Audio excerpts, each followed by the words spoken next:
Hello, hello, hello. Mystic Moons is here, and it is late at night in the country, on top of a mill, no, on top of a hill, no, on top of a mountain. But it feels like I'm on top of a something. How about you? How are you doing tonight? It's a cold winter night, snowing outside. The usual mountain life. It's cold, it's windy. But tomorrow, it's going to be spring in the 30s. So we're all overjoyed. Because the 30s, when you've been in the teens and zeros, the 30s is spring around here. Now, enough about the weather. Welcome to Mystic Moons. Today we're going to share something that's pretty common. Do you get enough rest at night? Or do you feel restless? Do you feel like someone's in your bed? Something is in your bed when you sleep, and you wake up exhausted, and you have also very sensuous, amorous dreams, feelings. And there's no one in your bed that you could see. But maybe there is someone sharing your bed. You know, there's aliens, there's spirits, there's all sorts of soulless creatures and creatures that are just ether that have appetites for us, many emotions. But you heard about a suppulus, and an incubus. Do you know what a suppulus and incubus are? They are spirits that get hung up on your body. They want you. They want you fast. They want you now. And once they get a little taste of your pleasures, they never let you go. Are any of you restless at night, feeling exhausted? Do you know that you could be haunted, shared, desired by the unseen, an unseen spirit? You can fess up. We all have been there. Many times you go to bed at night and you just can't sleep. Your mind is racing, but in this case, it's not only your mind racing, your body is being palpitations. Your body is heating up. You feel you're not alone. For a woman, there's an incubus, an insatiable male spirit that is just there and just like pounding away. Hello, Gunner. Do you have a suppulus on you? Does she desire succubus,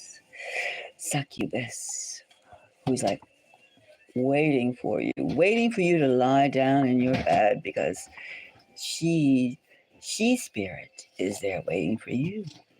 Who knows? Who knows where these spirits come from, but they do drain you. They love you. They're not going to give you away. They're not going to give you up. They want you. Isn't that strange? But it happens. It's more common than not.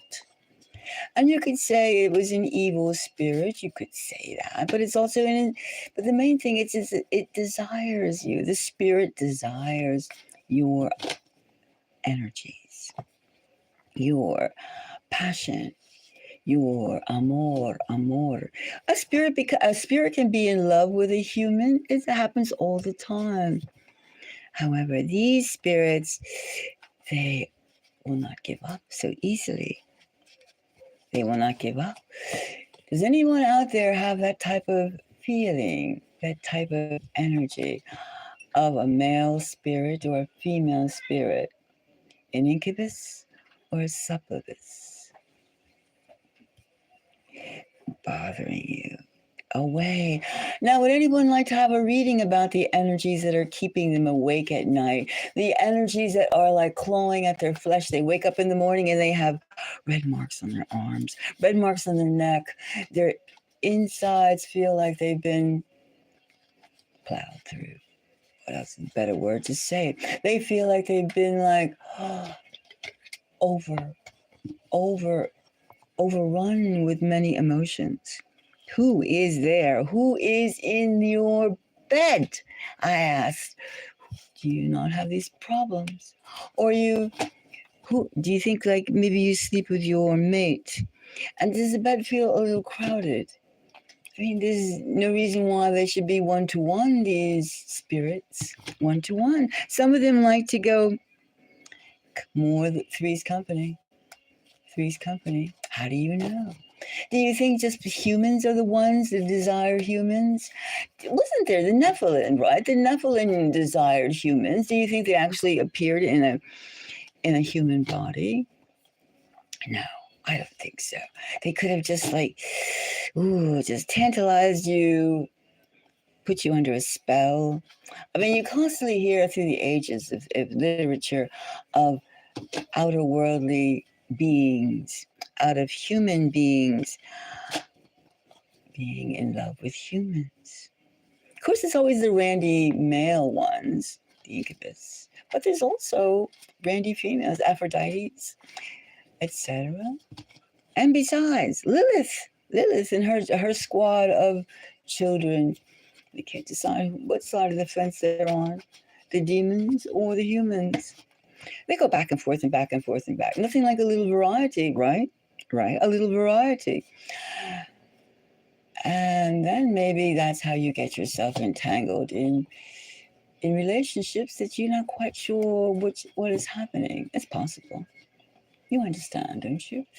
Let's see now. How many of the people, how many people are stimulated by one of these male, insatiable, female, never satisfied spirits?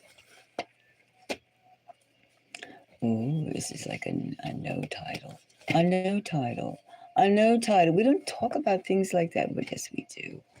Mystic Moons is aware of the fact that humans are desiring creatures. Human nature is human nature. It is adult, isn't it not? Things happen. What do we have here? Ooh, that's a sneaky way, and that's a conniving way that spirits can get into your bed and influence you. They could be, spirits are everywhere. Have you ever seen a spirit? Have you ever imagined a spirit will be waiting for you tonight, tomorrow, the next night? And look at this. We have the move. We have a devious way that a spirit can enter your being. If you don't accept them and say, come into my mind, they can come into your body. Do you think they just come into your body just like a walk-in? Or maybe they like to be coaxed in a more sensuous manner. And they're moving all over the place. There's lots of spirits that like to be with human people, human males and human females. They like it. They like it. Ooh, and you could be a little much of a struggle to get rid of them, because once they say a good thing is a good thing, no responsibility, lots of pleasure, it's not exactly. Maybe they're draining the life force from you by pumping at your life force. It's unclear. It's unclear how many spirits are doing it with how many humans, right? There's no exact number of this, but it does happen. We do have very crafty spirits. Sometimes you can be invoking the spirits too, and they go, well, gee, he or she likes me. They've invited me into their circle of protection. I'll just come all the way in, because sometimes you can be invoking spirits unless you have the strong shield of the creator. You could be invoking spirits to come and share your nest, your home.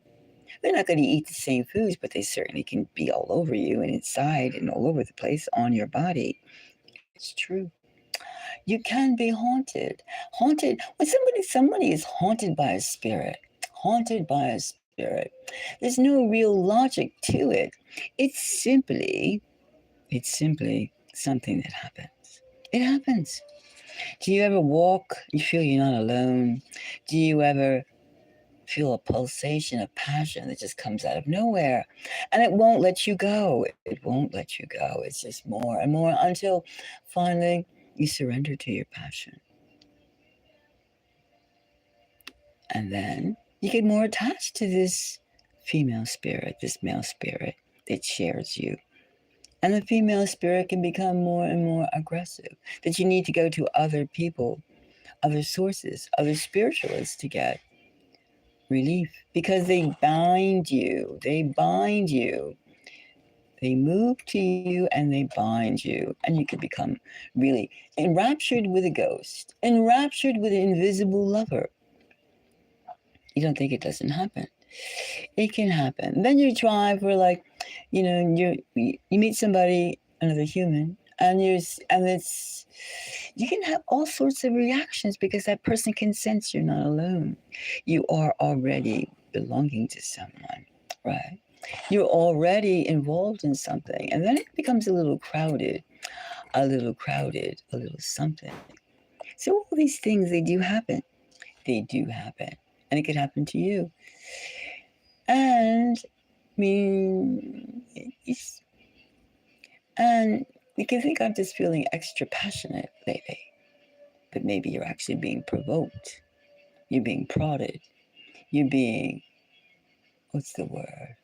You're being taken advantage of by a haunting ghost, by a haunting spirit who wants pleasure, who didn't get enough pleasure in their life, and they made a pact with some demon downstairs or upstairs, wherever the demons, next to us, sharing the same planet, who they made a deal with, and then they're just quenching their desires. They're trying to like, etc., etc., etc., etc. You get what I mean? Now, does anybody want to share? Is this too much of an intimate, off-worldly topic? Possible. But it happens to us all adults. At some point, we feel our desires are just going. But where are they going? Where are they going? Does your bed feel like it just feels like you don't feel alone in your bed? Maybe you're not alone in your nesting place, your resting place, your futon, your sleeping bag, your canopy. Maybe you're not alone. And what are you going to do about it? Is there something? Is there a solution? People, earthlings, earth humans have been many times afflicted with these desires, with this haunting. You think that a ghost is going to haunt you just because they want to go boo? No. They want something. They want your pleasure. They want your life force. It's true. And how do you get yourself on a spot, on a plane that they're not bothering you? How can you have peace of mind? How can you prepare to be with your human person, your partner, when you're occupied by a ghost with no body? Plenty of passion, plenty of maneuvers, but no body. You're still alone, but you're not alone. Does anyone have that type of experience of like not being alone in your bed? Well, that's nice. Nobody here seems to ever experience hot-throttled, invisible passion, perhaps. Or perhaps you don't have to be embarrassed. You don't have to even say yes. But do you think it's possible to be haunted by a sex ghost? A sex partner you can't see? A partner who wants your life? That's the whole thing about these. Or in your dreams, you can also be closing your eyes and you'll have these dreams that are going like, oh my goodness. Your dream is just so real. It's like you wake up all sweaty. You wake up all sweaty because the dream was so hot and heavy and colorful. It could also happen. Not that you can like fall asleep anyway. Did I dream that? Did I do that? And maybe you actually did. You actually did. Hello, hello. Ah, yes. Maybe you're a haunted. You're a haunted, Jeannie. Maybe you're haunted by Jenny. You're haunted by something. Something is haunting you. Sometimes these spirits, they can just feel your energy and they go, I want that one. I want that one. And they just, hook onto you. Like, you know, you can smell something and you go like you're taking the bait and you smell something and you walk towards it. And then that spirit latches onto you. Latches, hey, how you doing? Yes, yes. It's something that happens to us all, especially in this era of like so many possibilities and things don't the same.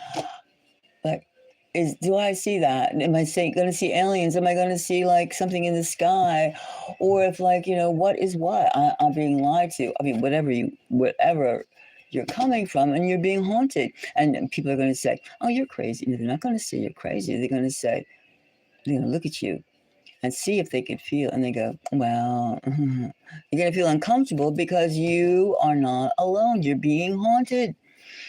Now, it's very important when you're haunted by someone. It could also be someone can put a spell on you, spell on you to dream of them, to dream of only them. So, how can you rid yourself? How can you break free from this struggle, this stranglehold of being captured by an invisible lover? You can spend, I mean, they're in for it for the time. Years, they have no sense. Invisible spirits don't have any sense of time. I mean, they could be with you for like 10 years and it could feel to them like 10 minutes. They could be like, you never know the appetite of a spirit connected to you either. It could be one of those really thirsty ones. It could be one of those ones that want to suck you dry. And they'll never leave you. But so you have to, how do you cast them off?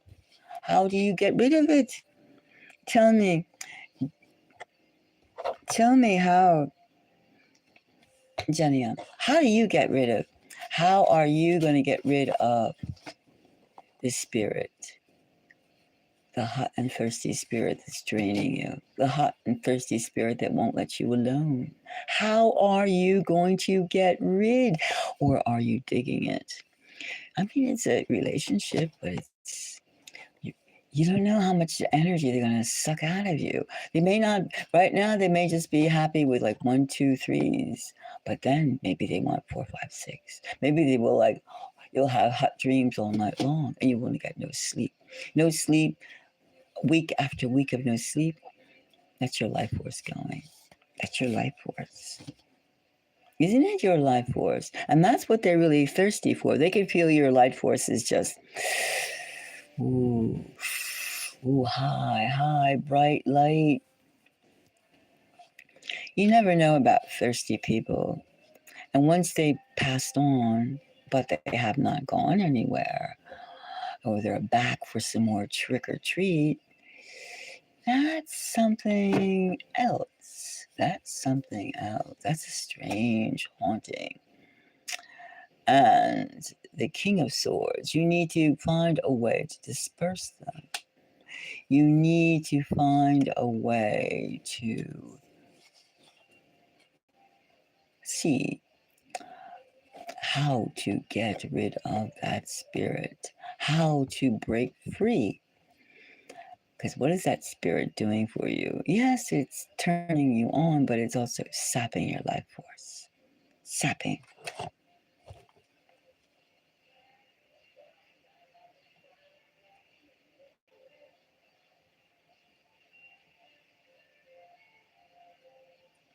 So, Jesus is, Jesus would never drain you. Jesus would never drain you. Jesus would never drain you. Um, if you're filled with the light of the of Jesus, blessed. That's blessed. That's a blessed. But it wouldn't be like being in a sexual manner. These creatures are not into enriching you. They're just into like draining you dry. That's called an impetus. Impetus. An incubus. An incubus. Incubus. I'm not getting lost in just feeling the. It would be something that rapes you. It would be something that just takes you without your consent. It would be something that satisfies only them. That's what I think that these negative raptures in the night are. They just go around for their own pleasure, their own motivation, their own satisfaction. The living and the dead cannot be together. The past on and the present? No. Are they going to be there for you when you pass? No. Because the fact that you're living, the heart is beating, that's the turn on. And your light, of course, with a beating heart. They're just not passed on and they're hung up with the sex. Sex. And ownership of you. Ownership of you.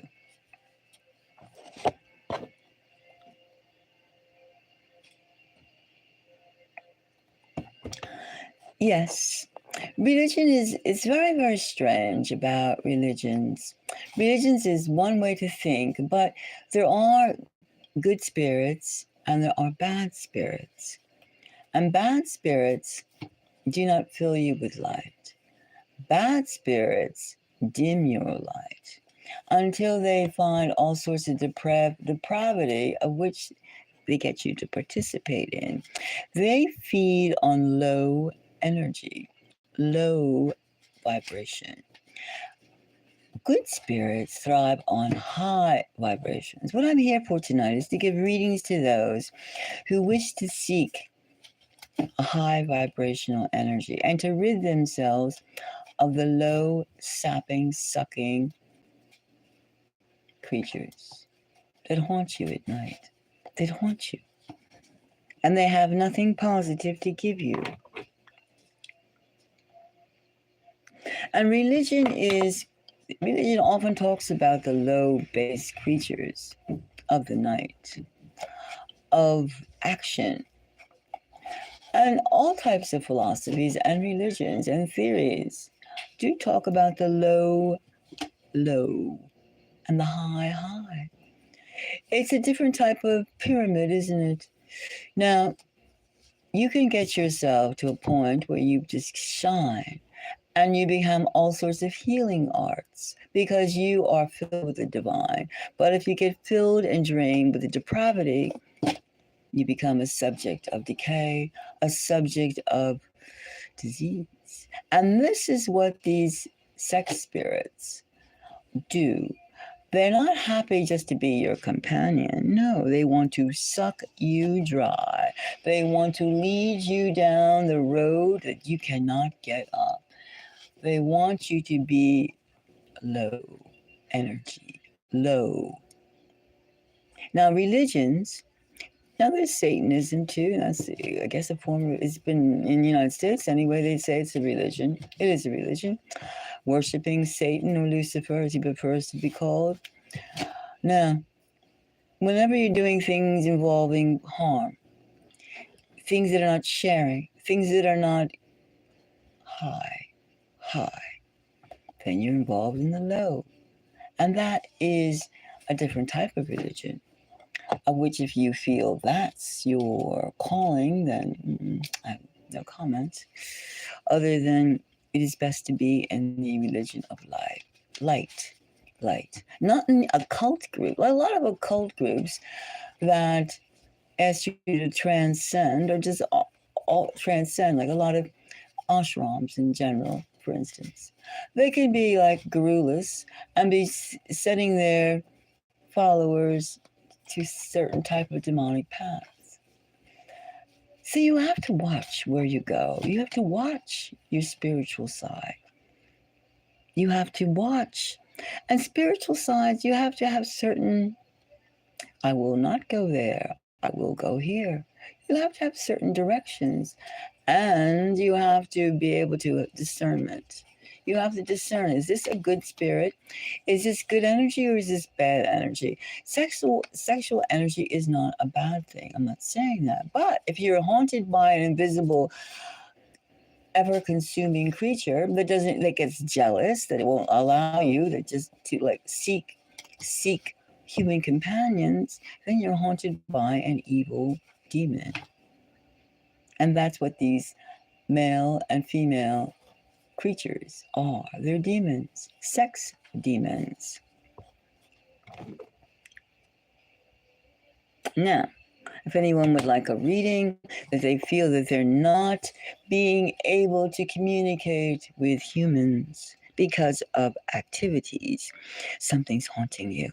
And it could be something that's haunting you that's bringing back memories of how you were treated as a child. I mean, a demon doesn't care for success in terms of like elevation. They just want to find a hook. What is the hook that you will come back to them, and you keep spewing low vibrational energies, low cosmic pulls, because that's their heaven. That's their hells on wheels. That's their inferno. They make low base feelings. Don't be in love with a particular person, just be in love with the act in itself. And the act in itself is geared towards them because they have no body. They have no physical body. They just have a lot of sexual energy. Right? A lot of sexual energy. Now, I'm not saying that someone who is highly passionate in a body, a person is a demon. No, I'm not saying that. I'm talking about a bodiless entity who is just drawing out your life force. That's different. And they're there. And who's to say some alien? It also could be some kind of alien species that comes. A lot of aliens from all the different planets all over the world can't manifest on Earth in Earth time. But they could be in another, they could bring their dimensional or their projection of themselves. Think out of the box. They can also be in love with you because they say, oh, what a cute human. What a handsome human. But then again, you cannot intertwine the dimensions. You cannot get the dimensional satisfaction of having a human partner.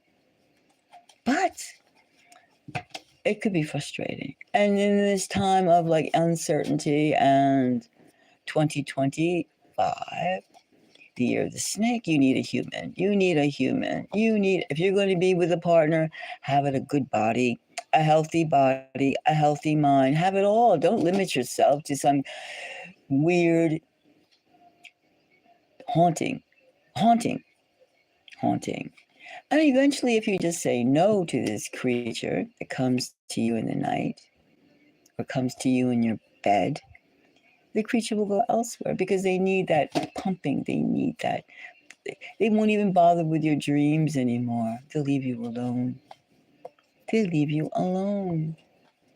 So it's almost as though you have to make the choice. What do you want out of life? Do you want to be just sucked into like something? If you want a real man, get a real man. Don't get a ghost man. If you want a real woman, get a real woman. Don't get a ghost, a spirit woman. I mean, you want a human with some spirit and some life, rah, yes, but not, you want to touch, you want to have someone who cares about you. Spirits, they've given up their bodies. They don't care if you've eaten. They don't care if your bills are paid. They don't care if your sheets are comfortable or clean. They don't care because they're dirty. They don't have that kind of sensibility. They just want to have your energy. They want your frequency. You understand? You understand what I'm saying? They just want your cosmic energy. Don't waste your cosmic energy on a soulless creature, on a demon. Right. My kitty agrees. He says, don't waste your time.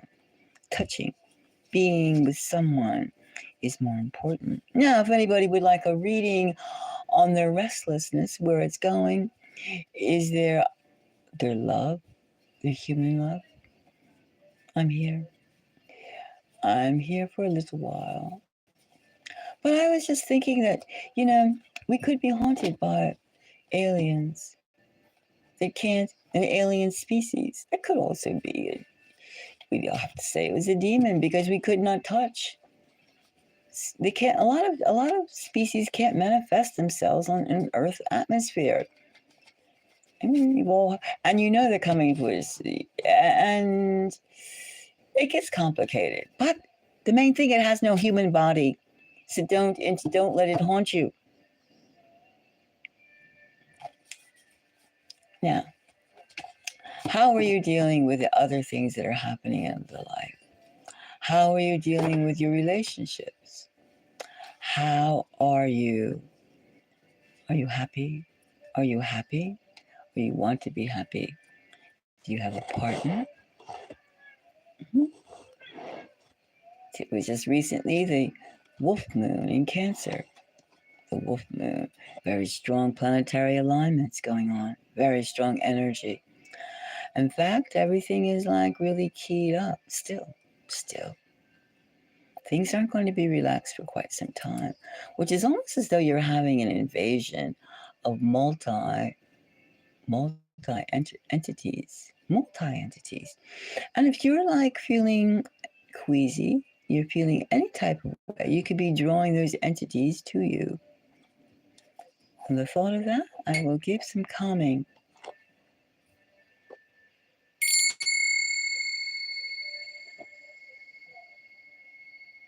You've been single for years. Are you going to stay single? Single is good too, but as long as you don't have that overwhelming sense of something's taking you over your body, that you feel, you wake up in the morning and you're rested. You don't feel drained. An evil spirit is one that drains you. An evil spirit, or a spirit that's selfish. Selfish is evil, only thinks of their own needs. And if it was an alien who could not manifest all times, well, that's a whole subject. Right now, we're talking about the trapped spirits that can't get enough of you and leading you to a most bound and sad, uncertain future. Now, Genia, Genia, are you happy being single? Being single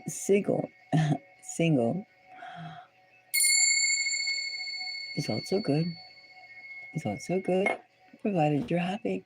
Sometimes it's better to be true to yourself. As long as you're true to yourself, yes, true to yourself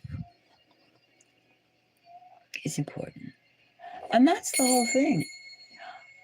Not to let yourself being haunted somebody else. Same thing is like not letting yourself be somebody else's version of you. To be your own self.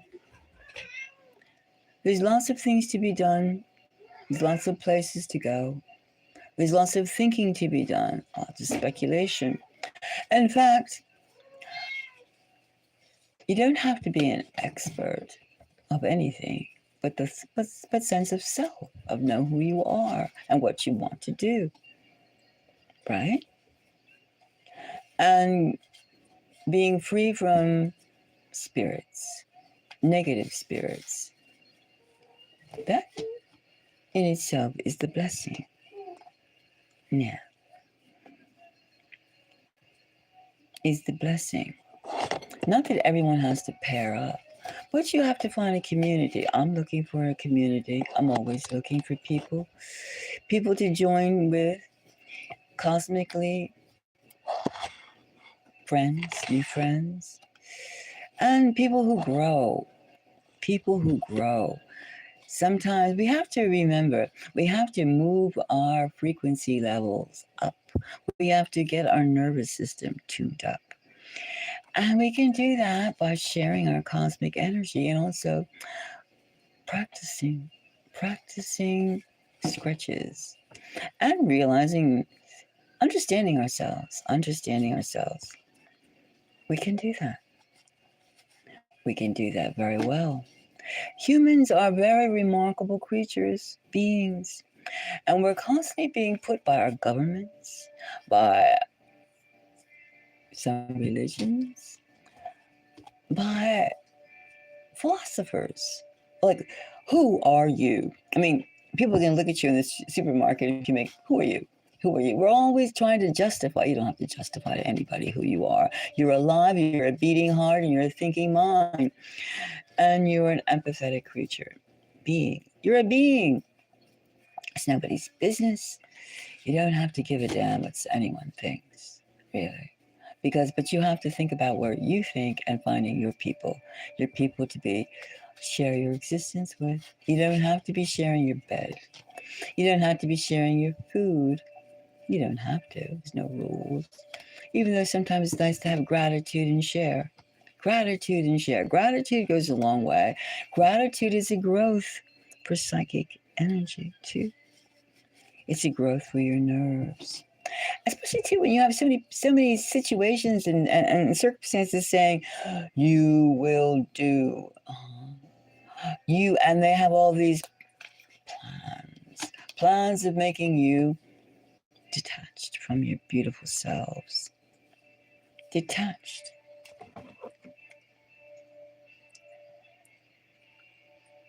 No. But the reason there's not many like-minded people, or what you're saying, is because they're just not free. They're scared. They're thinking. And in fact, we're having in a way, this is such an exciting time. I can hardly sleep. I'm so excited myself. And I'm not like putting sexual impulses. No. It's just the whole way of thinking is thinking of like from A to Z. The whole alphabet of thought is changing because first of all, there's always a vehicle. Like even you take the word, certain words are being reused and reused. And anyone who reads anything about histories, the 6,000 years that we're permitted to know about, 6,000 years of so-called civilization written by the victor, that we're promoted to like labor over, is crumbling. Crumbling. It is being unearthed. All of a sudden, you know what really scared me? The artist. Okay? I react to visual things in a certain manner. Now, have you seen ancient prehistoric paintings in the caves? In fact, I only recently, in the first few weeks ago, saw something that I had never seen before. Now, I'm used to seeing the very archaic, bison and hunting things, human effigies. Okay, but when I saw there's several caves. Go look it up. That they found some kind of paste dye, and the humans at that time they took their hands and they slapped it on the cave walls. I was aghast. The realism. I was aghast with the energy. I was just amazed that something's not right. Something I've been like grown up with or matured with is totally off. I've been like told a lie. I've been told a lie that no, when we were not barbarous cave things, cave creatures who could only grunt. No, like that. No. There's something mysterious. There's something that we do not know yet, but we sense. We sense that the whole story, they can't keep it down. They can't keep their puny little secrets about our origin, our gifts, our gifts, our gifts. And if we can they continue to say, check this box, sex, gender, age, color, uh, race, who's that for? That's bullshit. It's all bullshit. It's frequency level. Do they ever say, are you an alpha, beta, delta, or epsilon? What is your frequency, rather? Maybe they will do it with AI, the machines being able to sense. We can't, nab these people in their 1, 2, 3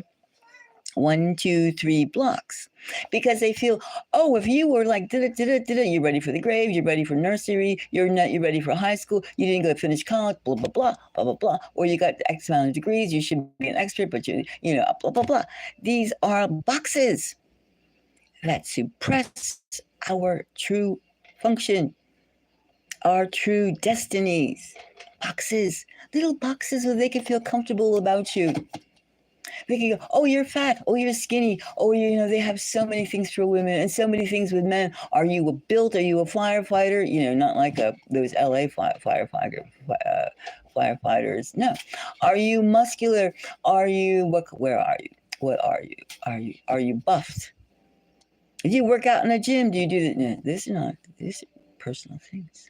It's nothing to do with your frequency level. I mean, yes, you should be in shape and you should be the best you can be. But you should, you're not defined by those things. You're not defined.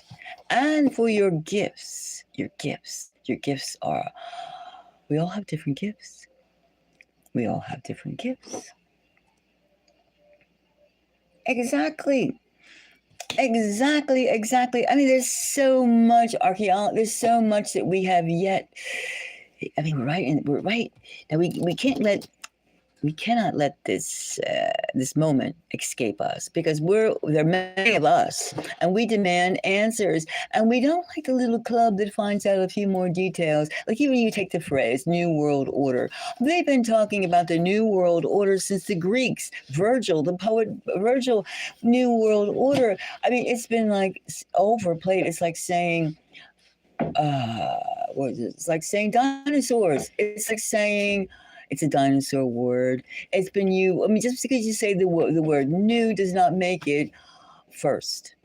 It's a phrase. You might as well be calling the apple order, the vegetables, the eating order, the pecking order. It's cliche. It's nowhere. It's just someone who's emphasizing, and they have the podium right then and there. I mean, there's so much more to things. Like even remote viewing. Remote viewing takes a bit of exercise. Clairvoyance. What if you had things that were teaching you things, not just to sit there and put a headset and be in the metaverse and take your digital ID and your biometrics, and we will show you the way to keep functioning in society? No. Who died and went, came to heaven and came back again, resurrected, and told you what to do? Like that. Huh? No. No, this is nuts. And then, that's what I'm saying about these spirits. With all this clashing, you cannot believe, even though a person is supposed to be a holy person, let's say, we're all holy, whether we be pure holy or light holy or dark holy. There's darkness and there's lightness. There's two different elements. And that's where we get our nervous system from. And other creatures. I remember once I was down by the beach, on the block from the beach, and this store had a big white snake, huge snake. And every time that I came by, I didn't notice it right away. I was told this, but it flickered at me. And then one time I was just thinking about something off the wall, and I was just in front of the store window looking at this snake, and the snake reacted to me. It reacted because I had just finished doing something, and I was very high energy level. And this snake reacted to me. So, different creatures of this earth can sense. Can sense. I mean, we have to really think of things. What do we want? What do we want and what do we get? Do we want clarity? Yes. Do we want abilities? Yes. Do we want to develop ourselves as humans? Yes. We are almost the experiment that they keep. There's something to all this abilities, these extrasensory, extra science abilities, extra psychic abilities, because they keep on trying to say, watch this TV, watch this programming, watch this movie, watch. They never say, calm yourself. Think about what you really want. Think about the cosmos. Think about your place in the cosmos. I mean, how often do you hear that? More or less, you have a lot of chatter, a lot of misplaced movement. We feel bound, but there is a way. There is a way that we could find our true meanings. Our true purpose here. What is our purpose? Is it not to eat hamburgers and watch Netflix? No. Not to spend and buy? No. And not to be kept like cattle either? No. We have yet to find our purpose. We want to be happy? True. We want to be comfortable? True. Many creatures of this earth want those factors. And we can, but are we going to be happy by being somebody else's chained by somebody else's ideas? No. Are we going to be happy living in ignorance about who we are, what we are, and our capabilities? No. Those are the things. And when we take psychic methods of finding out, with readings, with breathing exercises, with thinking constantly about the points of energy. Think, what would you like to do? Would you like to be telepathic? There are races of in fact, could be us. When we have pets, we're telepathic. We don't necessarily, it's not necessary for us to speak the same language with our pets, with even anyone actually, because you can be in a foreign country without speaking the language and you pretty much can you can't have like esoteric philosophical conversations per se, but you can certainly get by. You can certainly take care of your 1, 2, 3s. It's true. So, I mean, there's a certain amount of telepathy we already unconsciously do. However, if we would like to have more conversation, shouldn't we be developing our telepathy, sharing our knowledge, sharing our clairvoyancy, and speculating about who and where we came from?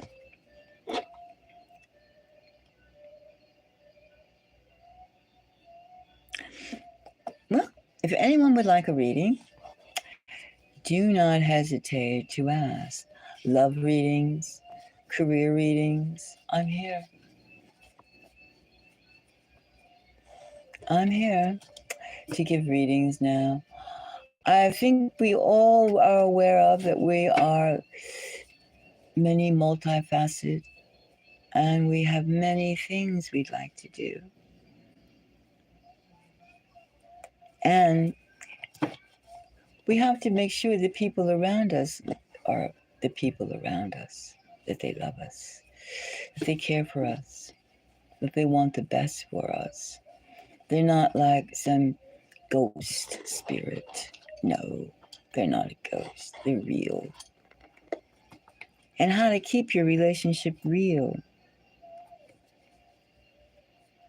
And to find someone to be in a relationship with someone who realizes that there's many things yet to know, many places yet to go.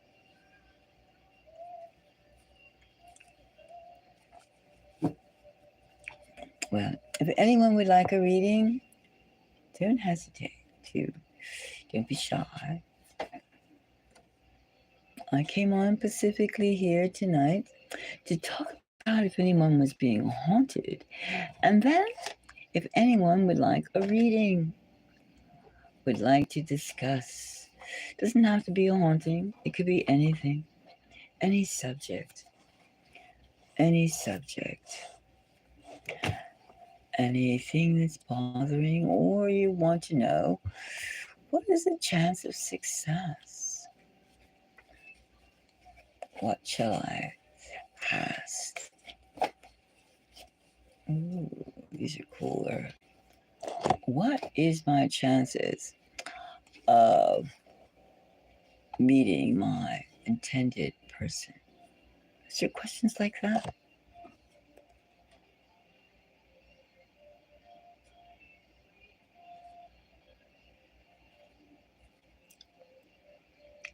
Well, oh, what deck of cards do you use?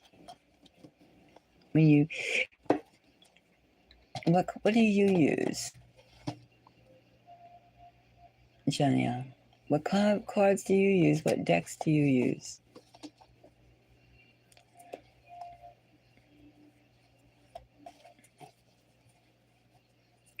I'm like hmm.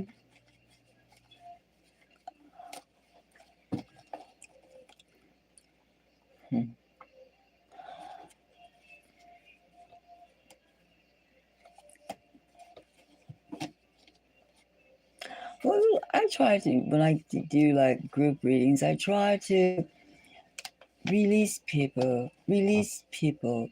They don't have to be in, a box or a specifics. That they all are blessed. They can be all blessed, and you don't have to like stick to old things, like old ways of thinking, because things are 2025 is a new the beginning. The door is opening to other places. Ah, ah.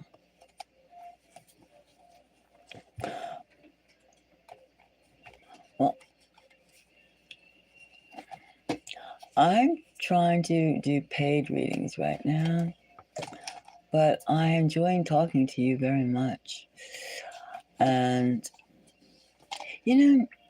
there's so much of a huge. I have 4 cats, by the way. I have 4 kitty cats, and I'm trying to, their bag of food is low. You know what I'm saying? My muses, and their food is low. That's what I'm only taking personal readings. That's why. I'm sure you understand. I'm sure you understand. My favorite deck is this one. I think this is my oldest deck, Pagan Pussycats. This is my favorite deck, this one, Pagan Pussycats. I love these. Because,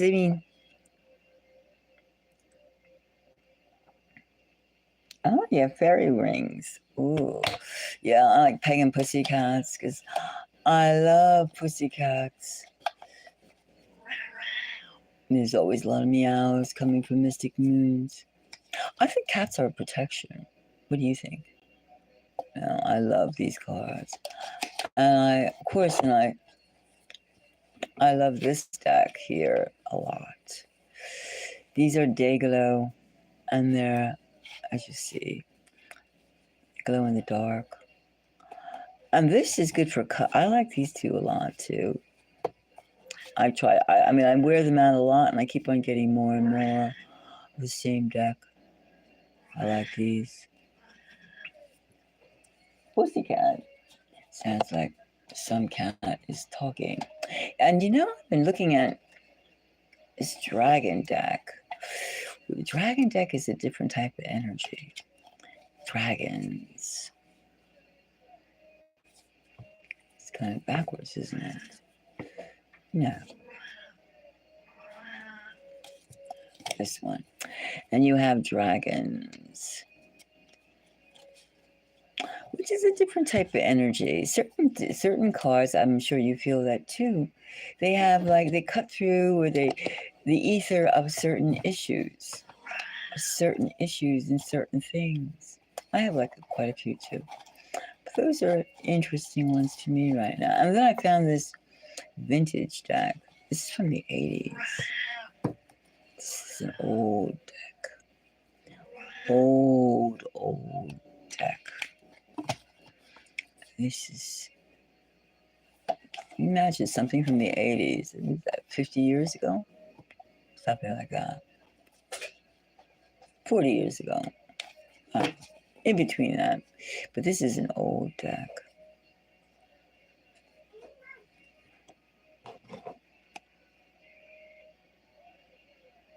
Wow. I saw another. I want to get a crow's deck. Hey, Twana. 20. Tanny Wall. Hey, how are you? Hi. Hello. How are you doing tonight? Happy belated New Year's to everyone. Happy belated New Year's. Year of the snake. Change. I'm changing this year. I'm changing big time. Big time. Oh, does anybody? Thank you. Do you want to see something I've been working on? Do you guys want to see something I've been working on? Okay, I'm going to go get it. It's in the other room. I'll be right back. And I told you I'm a visual artist, right? I told you that, right? Okay. I make sculptures and paintings and film. Okay, hold on. Stay right here. Okay, stay. I'll be right back as I go and get it.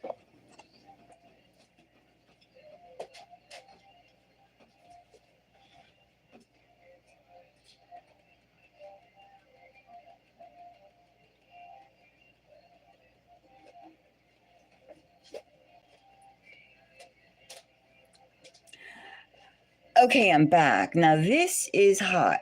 I've been working on this one. Now I didn't clean it up like everything. Okay, check this out. This. Okay, I'm gonna let me position it. Look at this.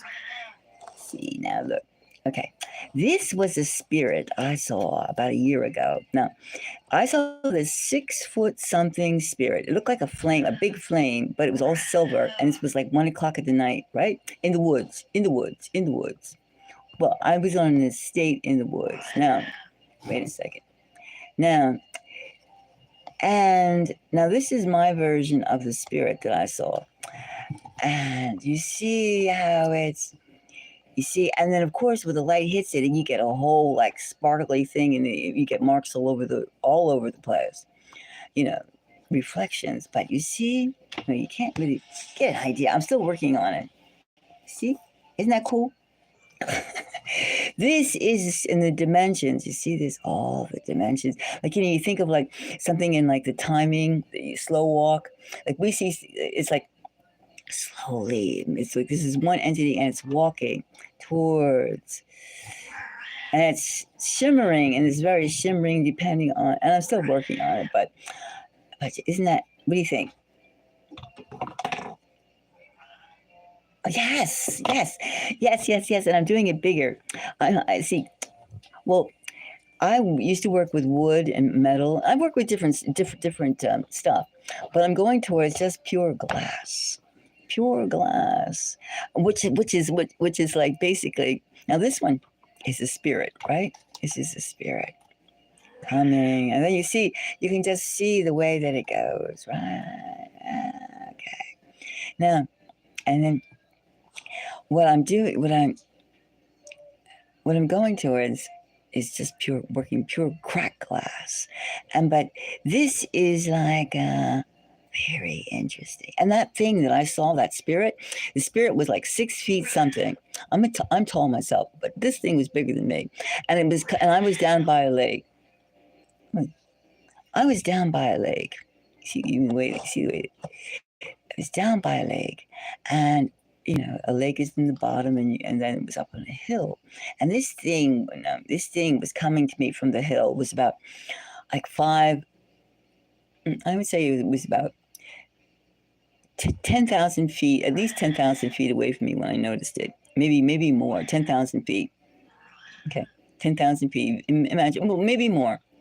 And it started coming towards me, and I was watching it, almost fascinated, and it was glittering, as these little glittering, glittering, glittering, glittering, coming towards me.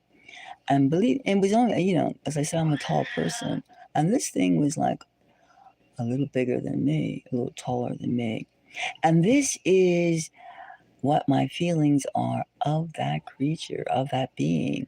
Of course, I didn't stick around. I didn't want to have a meshing, like totally being. Like, I just still got to fill this part in here. But, you can see, like, look at that, right? I mean, and see, it's just pretty interesting. And of course, it's like, when the sun hits it, the light hits it, it gives off like a whole big aura, which is the greatest thing about, like, the neatest thing about, and it's walking. You see the walk, the movement. See the movement. See, yeah. Yes, thank you. I mean, it makes me excited. It makes me excited. I have big things too, but I already have like a number of, I have about, I don't know, 70 or 70 plus large sculptures. And so I cannot make, and I have them all over the place. And I can't make them any, right now I'm making smaller so I can get the ideas and the stuff and what works and what doesn't work.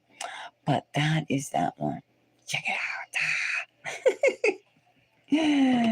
Thank you. Thank you. Thank you. Yeah, I'm really happy with this. It's giving me so much energy. And I still think about that spirit that was coming towards me.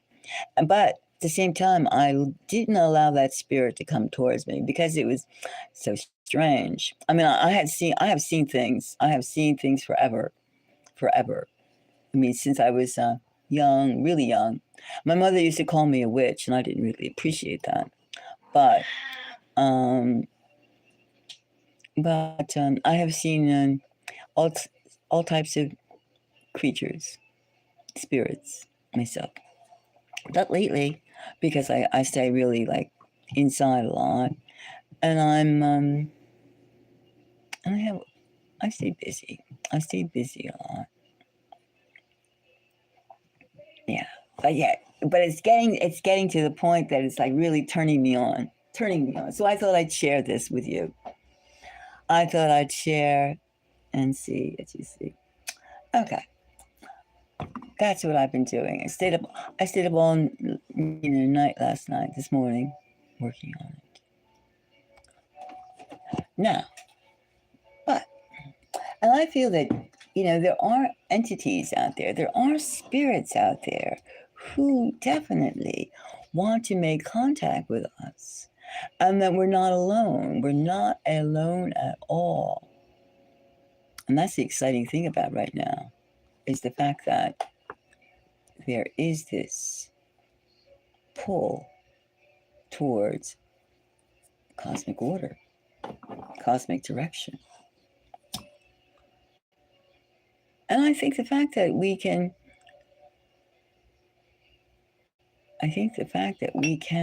seek out other things is a plus. Is a plus. We have to help each other and do what we can so more of us can get out there. More of us can find ways of exploring. Not according to this and that, but according to like the natural order. The natural order.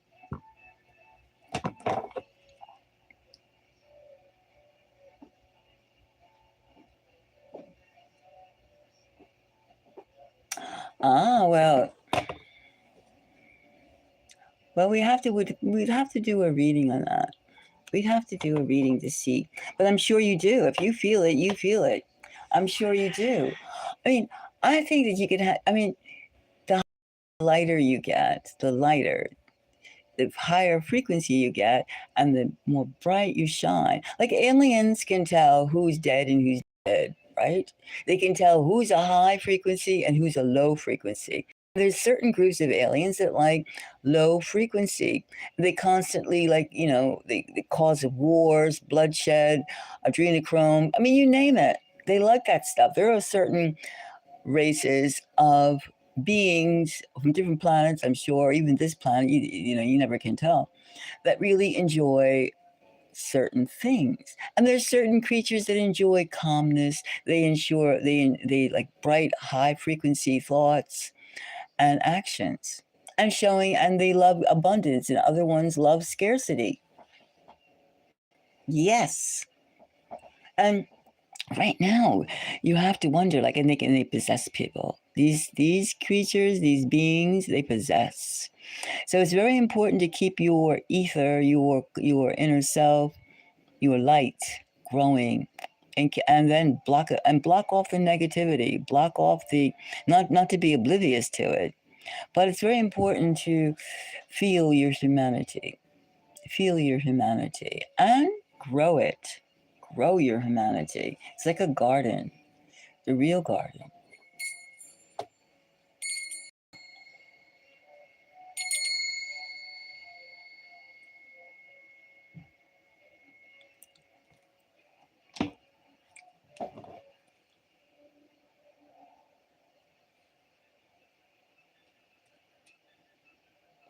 Exactly. They are not allowed.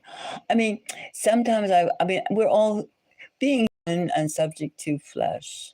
We all have moments that we would like to go, F you or stuff like that. And we do. But the point is when you linger, I mean, you linger or you seek that out, that's when you're inviting them. Oh, then some people sometimes they go around. There's lots of people with totally negative. They see you're happy. They see, I want to do that too, but they don't know how to get there. They don't know how to be high. They don't know naturally high. They don't know how to raise their frequency level. And they're like so scared of everything that's not with the word expert behind it, or they need some sort of social agreement to do anything. And that's pathetic. That's pathetic. That's pathetic. But there are people that are alive, and there are people who are physically and spiritually alive, and people that are physically, spiritually dead, but they still walk around. There are lots of zombies. I see them constantly, and I interact with zombies a lot, but I don't like give them my the door to my soul. And I know you can't like if somebody has it, somebody's alive, they're alive. If they're not, they're not. It's especially at times like this. Times like this.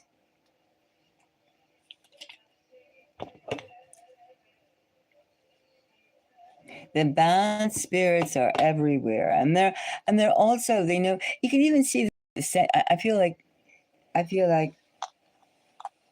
there's so much. There's so much. I mean, you take the California fires. You take the things don't make any sense. I mean, you talk about AI, AI, blah blah blah, AI. You talk about like the metaverse. I mean, these are machines. Look at the beautiful, beautiful Earth. I mean, look how they're ruining it.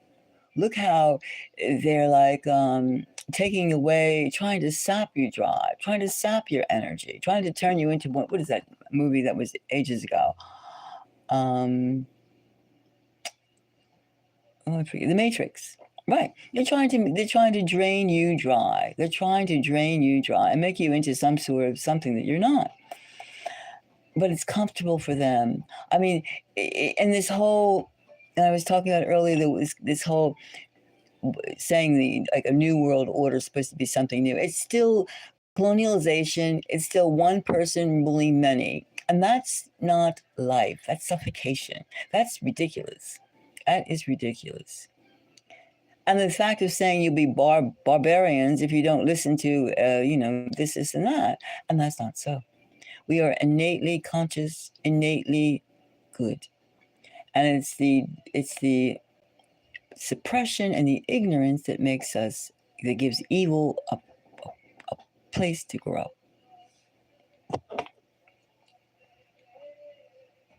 No, they can't stop you from being happy. No matter what they're throwing lots of stuff. They really are throwing lots of stuff.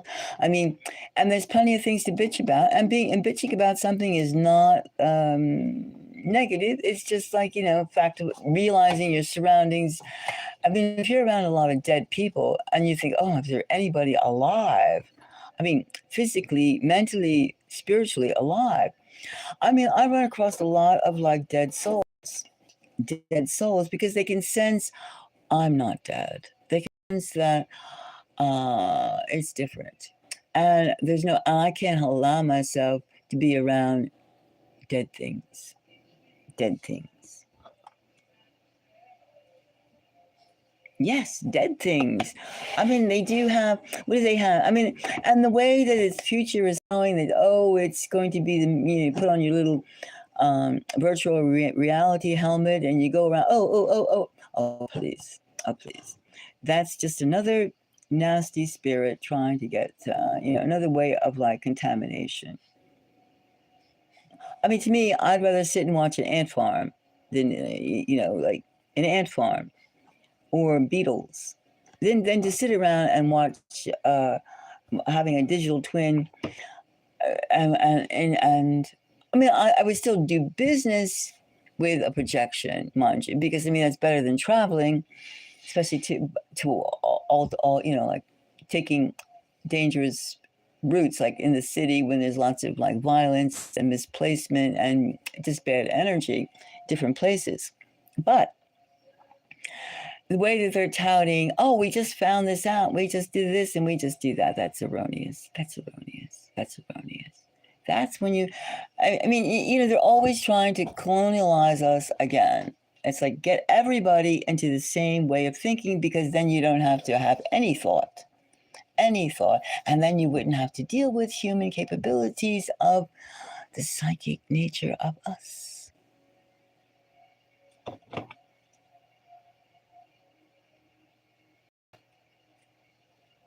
The psychic nature of us. And that's what they're really afraid of, that we understand our psychic nature, our psychic abilities, our gifts. How can you control the people if we all have telepathy? Right? How can you control if they can't like of course they can hack our brain and that's what the whole I think is, because as we get more and more and more and more, the pressure gets more and more and more. And then you wonder, who are these humans? Are they humans? Are they some kind of other species? Are they being inhabited by something non-human? You have to ask yourself. I mean, even to declare wars, are these non-human entities? Are these, what is it? Fighting over real estate? Fighting over some sort of legacy that you feel that you have to, the dominant. You have to be dominant. You have to have a submissive group to make you feel good. A lot of people feel that way, that they have to put down someone else to make themselves feel good. And you're with some sickos for that type of thing.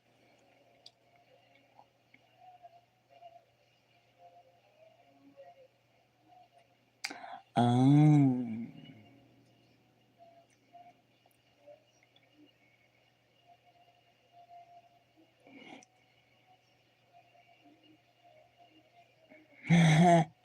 Nice.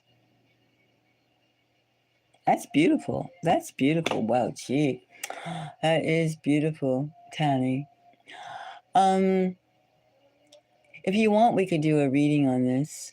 I mean, but I would appreciate it if you could, donate to my cause, Mystic Moon's cause, because then we can really find out if your daddy, where is your daddy, and well, we could see.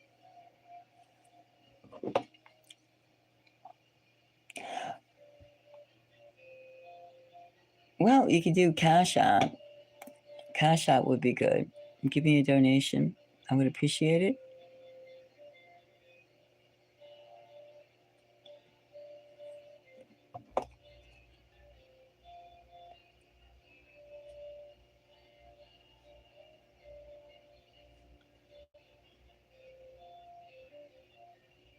Well, it says in the description box, it says where you would put a donation.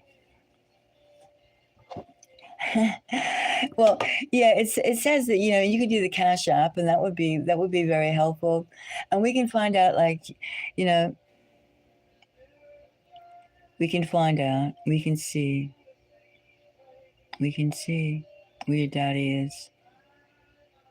We can see.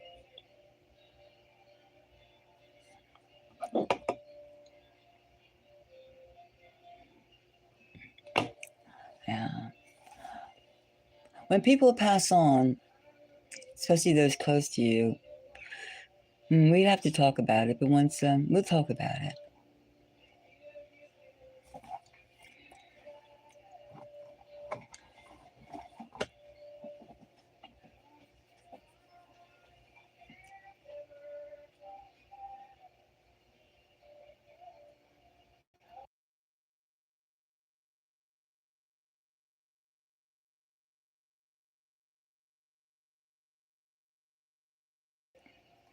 Um, no, I do Cash App and I do Buy Me a Coffee. If you can't do Cash App, you can do Buy Me a Coffee. That's good too. Buy Me a Coffee. That's like it's like PayPal, but it's Buy Me a Coffee. That works, internationally anywhere.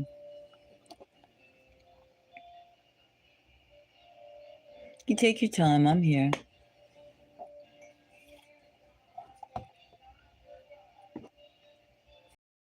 I'll be right back. I'm just gonna go in the other room for a second. I'm going to the bathroom. I'll be right back.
All right, I'm back again.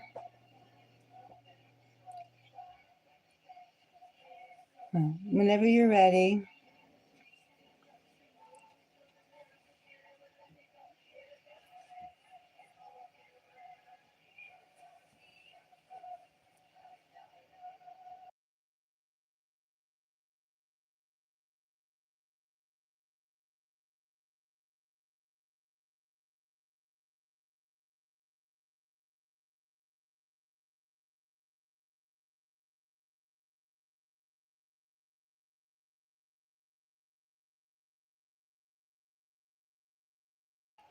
No, but Buy Me a Coffee should work, and if you can't get Cash App, but I don't do PayPal because I changed my phone number and I just don't do PayPal anymore.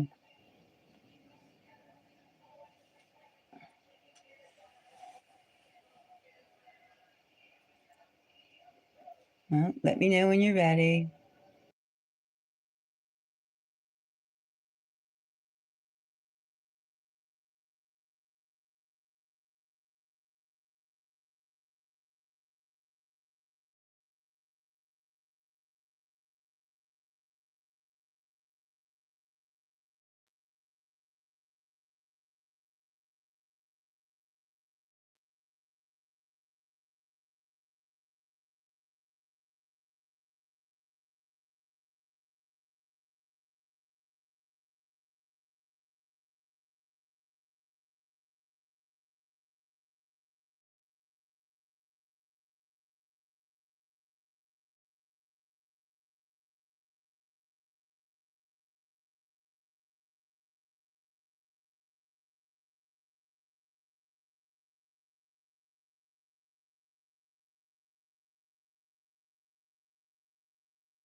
Hi, how are you? Hi.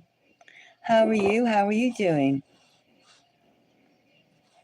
Happy New Year. And Sage Sock. I hope I'm pronouncing your name correctly. It's a new one. Hey, how are you tonight? This morning, this time and place, this physical construct of time. This is a piece I'm working on, by the way. Yes. Mm.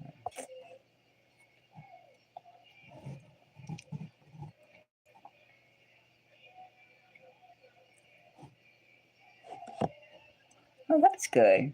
Good, good, good. I'm doing readings tonight if you'd like one.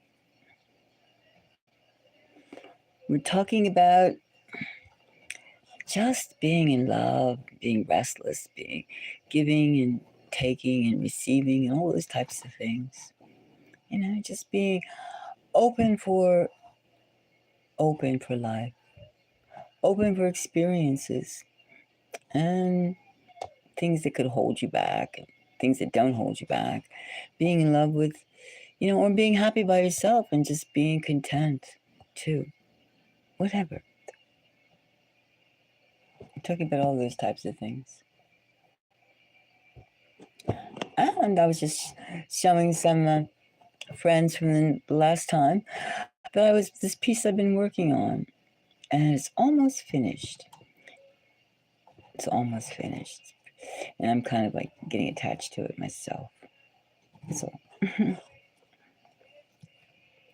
still not finished. I didn't clean it up yet, and there still is some parts to be filled in, but I think it's cool.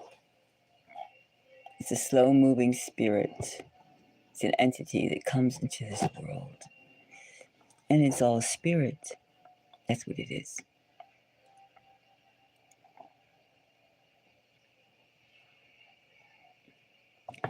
Yes, so we are doing readings. I'm glad you're doing well. Is 2025 going to be your time, your year? It's going to be your positive year, the year that things work out. Are you manifesting abundance?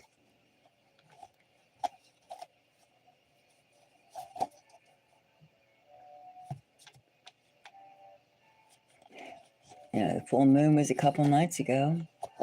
The wolf moon was in Cancer.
Are you bebop? Good, good, good. Boop. Okay. Okay. Hey. Well, I'm glad you're feeling good. And this is 2025 for you. It's going to happen this year, right? I mean, it's going to be a good year. No matter what happens, we're going to ride with it. You're going to ride with it. fearlessly.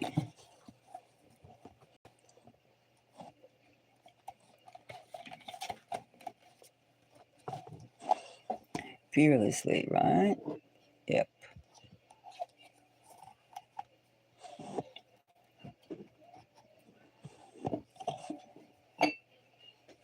Would you like a reading about anything? Personal readings? I'm taking them.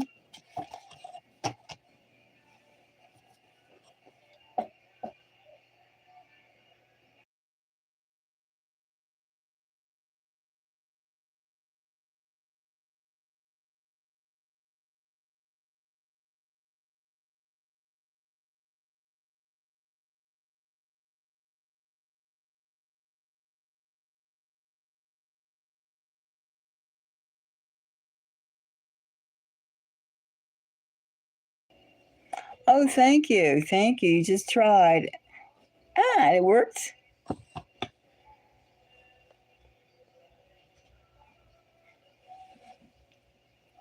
Let me see. Oh, it doesn't work. What did you do? Buy me a coffee?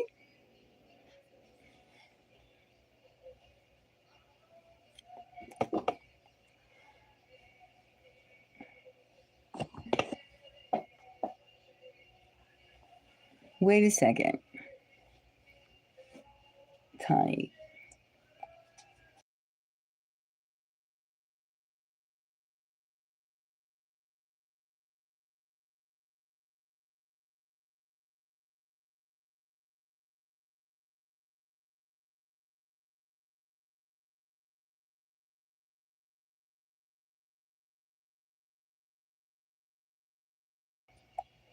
Well, buy me a coffee. Do buy me a coffee. That works. I use it all the time. It's just like making a purchase online. Well, Cash App, you like install it on your phone. It's like an app. But buy me a coffee, you just like making a purchase. It's no big. It's cool. It's easy.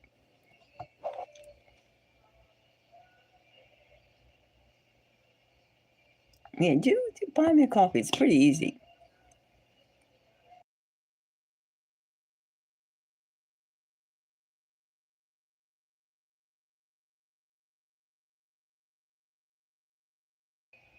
It's like if you buy like buy me a coffee is like if you buy like something off of Amazon or something. It's pretty simple.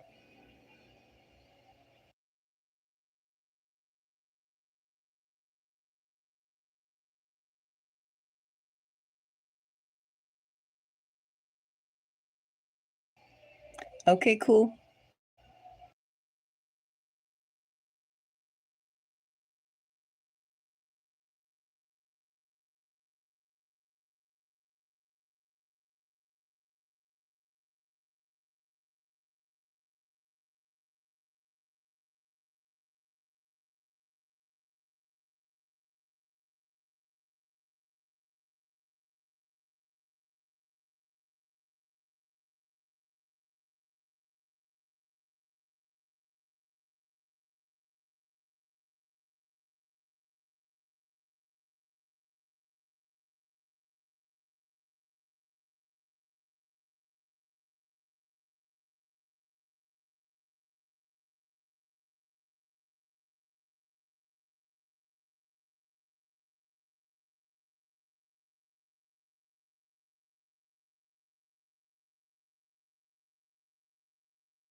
Well, Tanny, we know when you're ready.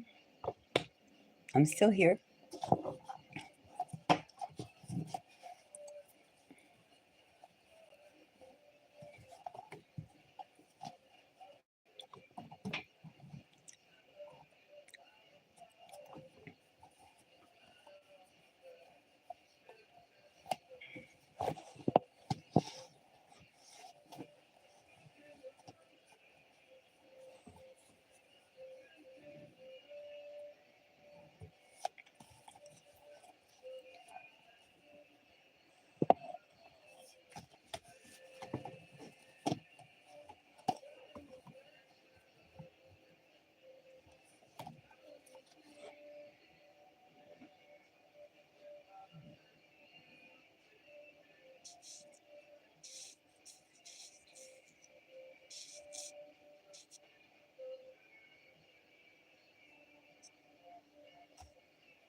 Yeah, no goodies.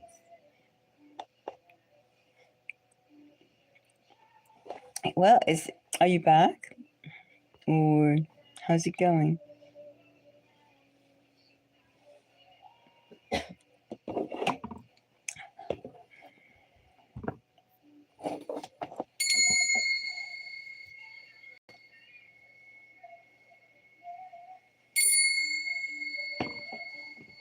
Calming spirits, cleansing.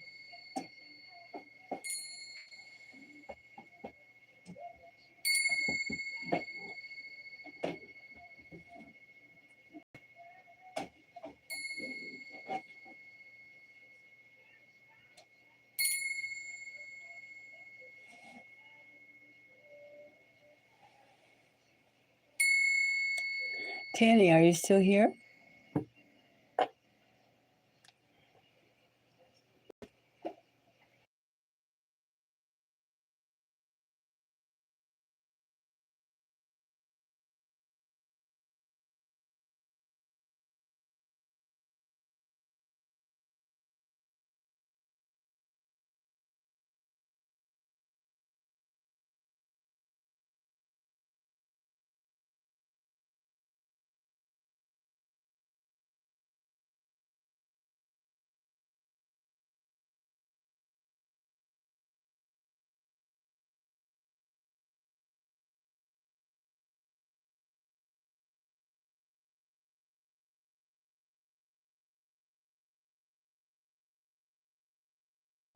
If anyone would like a reading, just please let me know, and we could get started with the donation.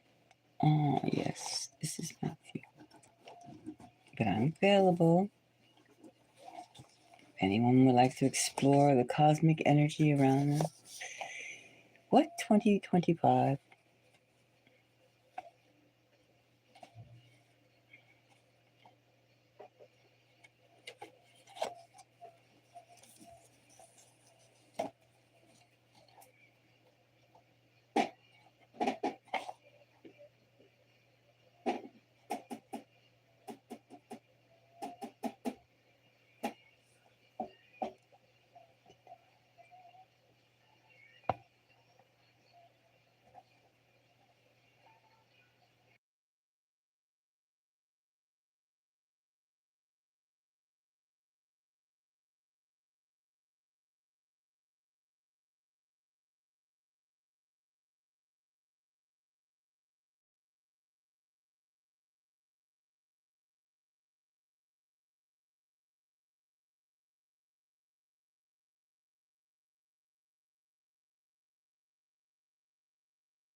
Hey, how's it going?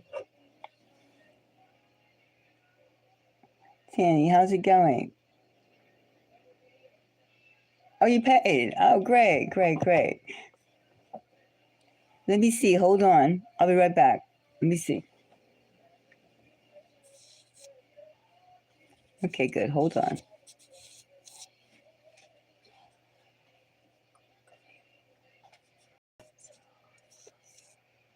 All right, so hold on.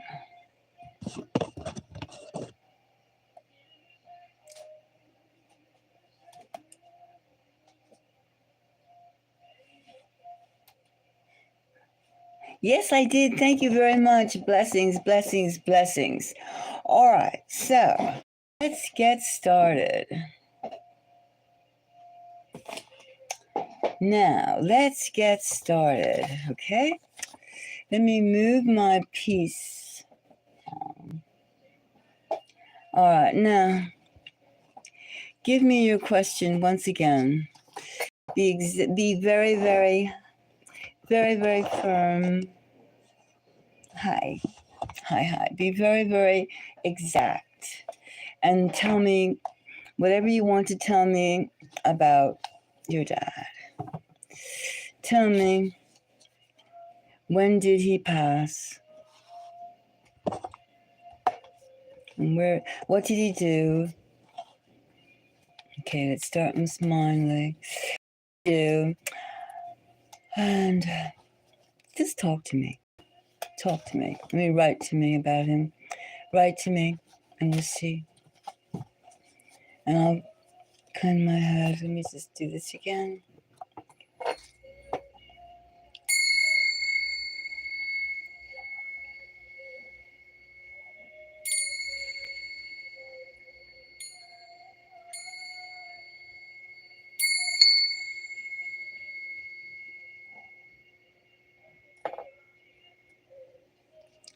Now,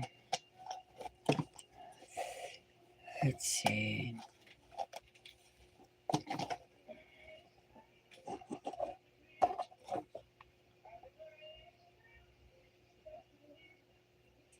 Oh, I was just okay. I'll talk straight into it. How's this? Is this better? Now, I was thinking about the different spiritual levels, the different spiritual places. I was thinking of people that had passed on. I was thinking of your father that passed on. Where was he? I was thinking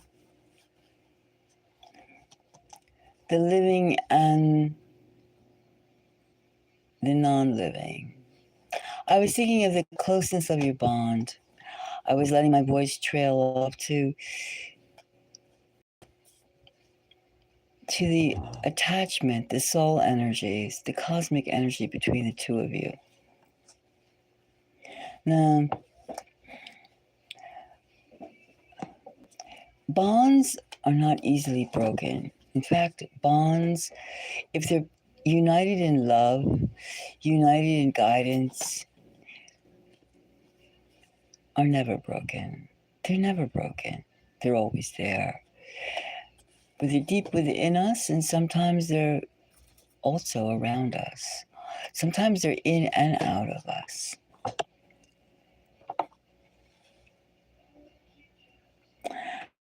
And we want to know, do they communicate?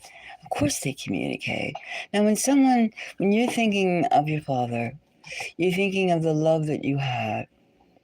You're thinking of the guidance. You're thinking of protection. You're thinking of the comfort, the smell, the sight. You're thinking of his earthly body.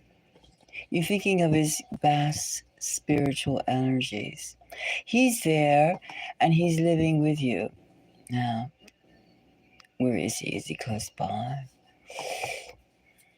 It's the living and the non-living.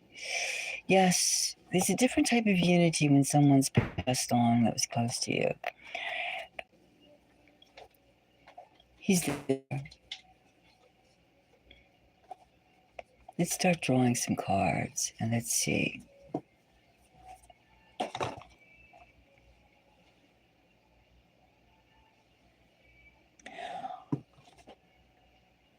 No, my voice should be. There's nothing wrong with my microphone. Let me see. Well, listen.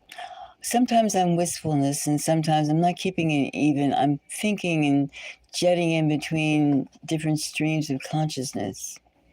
Now, just relax, relax, and let's see. Let's start pulling for your father. Let's see now. How long has it been since your father passed? How long has it been since your father has left the earthly realm?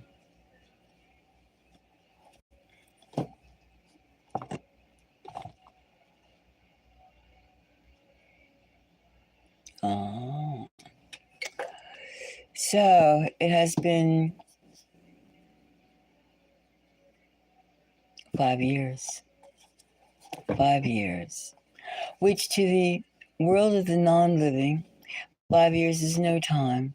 5 years is yesterday. 5 years is different. Now, let's see. Your dad. Okay, hold on. Let me see now. I'm thinking, I'm closing my eyes. And I'm thinking in different places. I'm thinking of a place that has like the universe. I'm thinking of you and him. I'm thinking of the time you were born. I'm thinking of the time that you were a toddler and you held his hand. I'm thinking of the walk that you walked together. I'm thinking of the way you looked up at him and smiled. I'm thinking of you with shoulder-length hair, and I'm thinking of him jauntily walking and enjoying your precious little self. I'm thinking as he watched you grow. I'm thinking as he wondered, what would you do? What would you want to do? I was thinking that he was thinking what a precious gift you were. I was thinking that he wondered, could he measure up to you? Could he give you the kind of guidance that he wanted to give you? Could he give you what you needed? I was thinking he was full of wonderment as he watched you skip, hop, laugh, chuckle, run, discover. You're still young to him. You're still a toddler. I mean, you're a woman, but he still is there with you thinking young, little, playing, laughing, having joy. Now, let's see what these are. We're going to go through the stages. Now, the first thing we have is the star. Now, the star is a bathing, is a healing time. Again, this is a growing. A star is a growing. A star is remembrance. A star is watching, guiding, seeking solace. The star.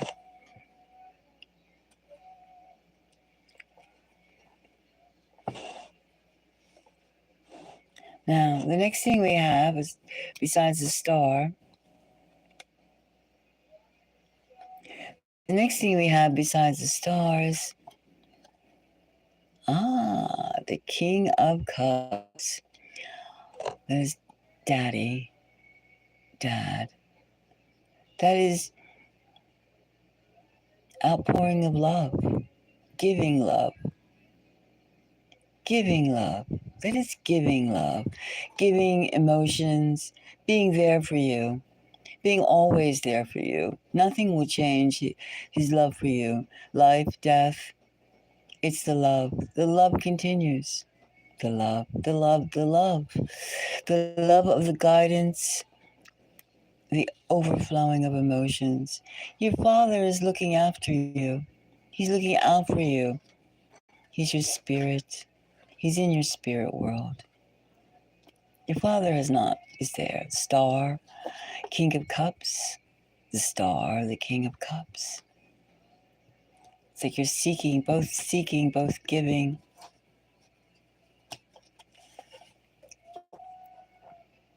And then we have the Eight of Pentacles. He feels you have a lot of work to do. He feels that you must work towards something of which you plan to do. He knows that you should keep yourself busy.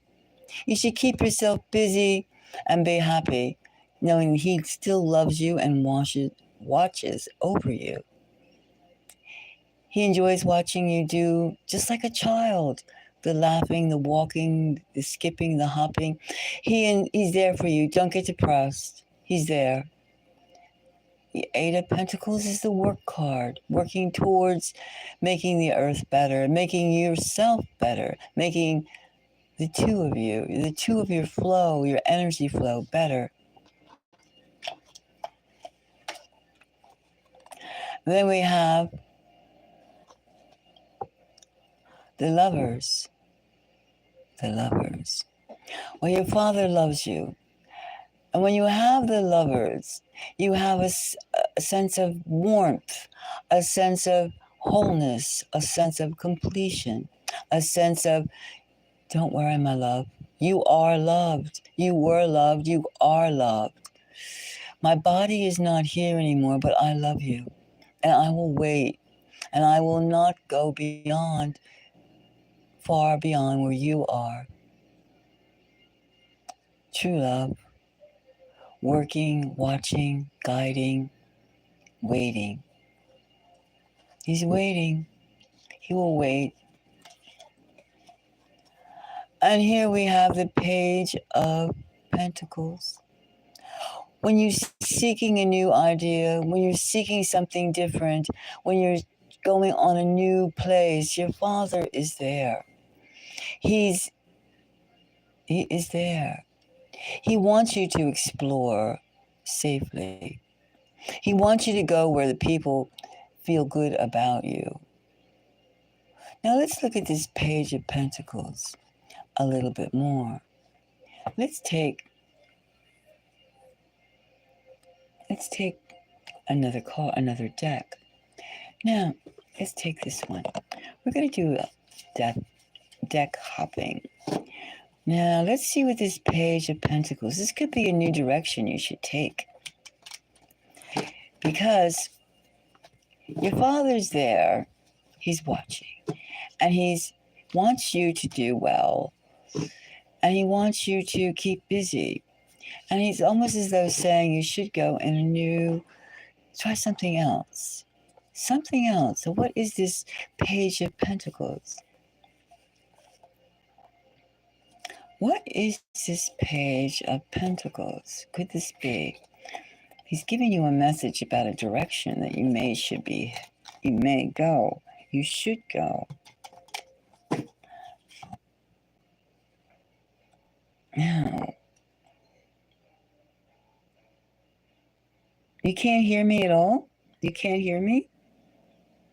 Can you hear me?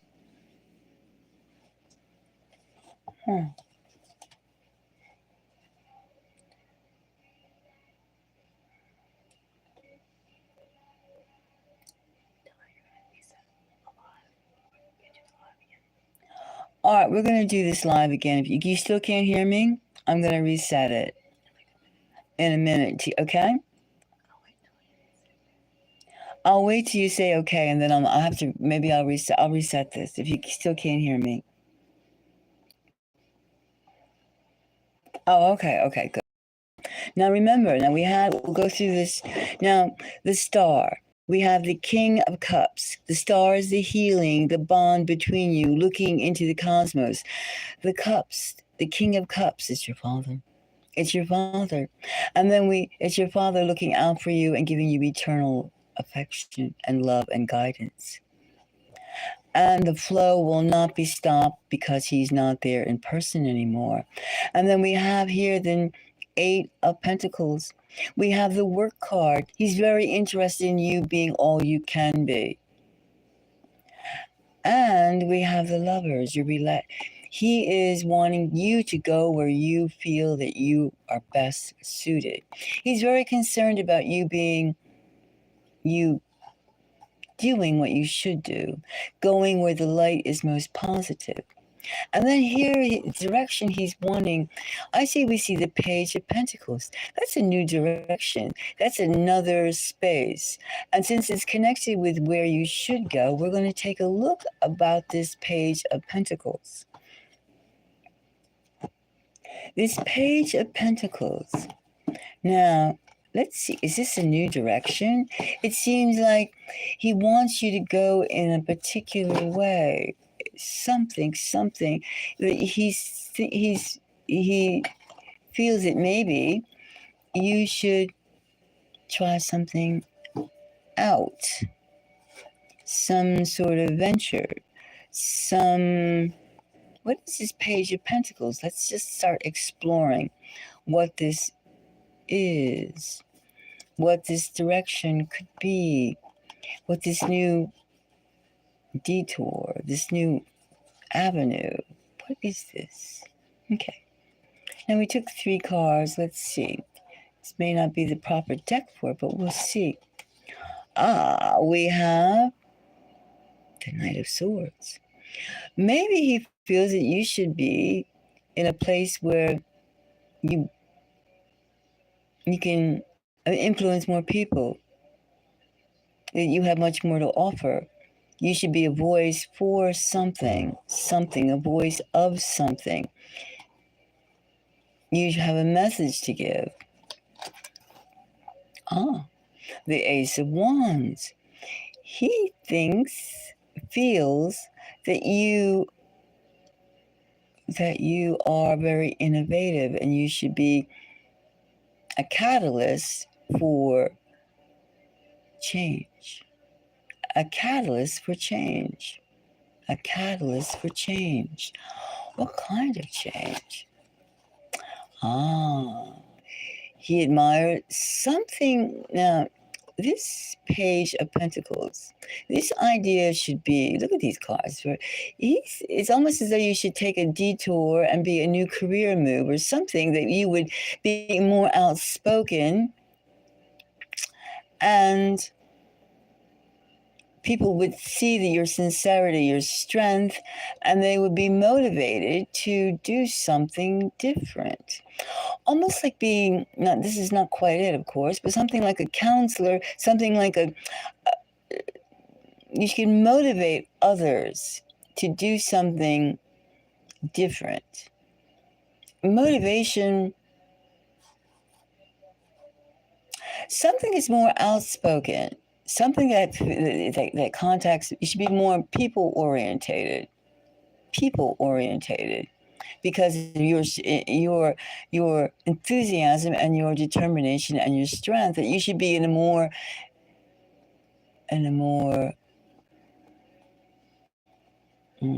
public relations, something with more output. You should do more output, more public output, because you have a message to be that people would find stimulating and give them the source of strength. And your father is right by you. He's close. He's very close, and he also is there to be stimulating to this new spot that you could go to very well. Don't be shy. Don't be shy, because he's right there with you. Your father is close by you. Your father is still enjoying being next to you. Has he passed on to another dimension? No. No. Your father is close at hand. Your father is close at hand, and he feels that you should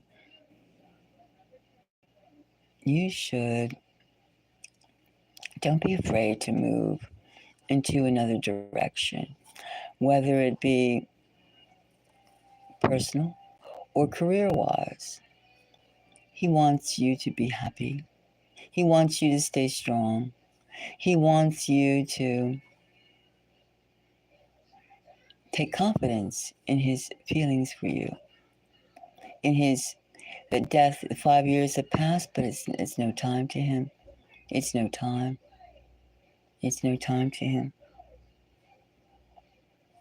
It's no time, and he feels that something new is about to come into your life.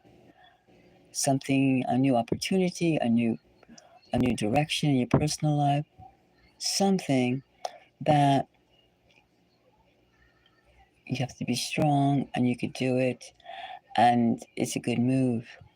The Knight of Swords, the Ace of Wands, something that will give you more warmth in your life, more fire, more enthusiasm, and you have the stability and he's with you.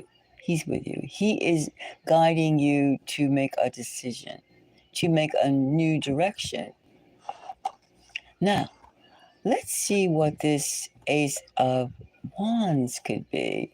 This is all, we're searching for something, searching. Let's keep looking. Let's keep looking. Now, let me get like this, because we're dealing with the ultimate love. Now, these are, let's see. What is this Ace of Wands that your dad would want you to go towards? All right, let's see. Ace of Wands. Let's make sure. Let's see. Upside down. They're all really relatively this. No, they're not the same. Hold on a second. Let me make sure these cards are pretty much the same. I don't like inverted cards too much. It's my pet peeve. But okay, it seems to be okay. Let's see, what is this? Okay.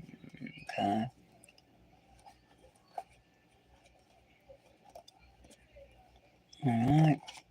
This one. All right. Okay. Seems to be pretty much. All right. Now,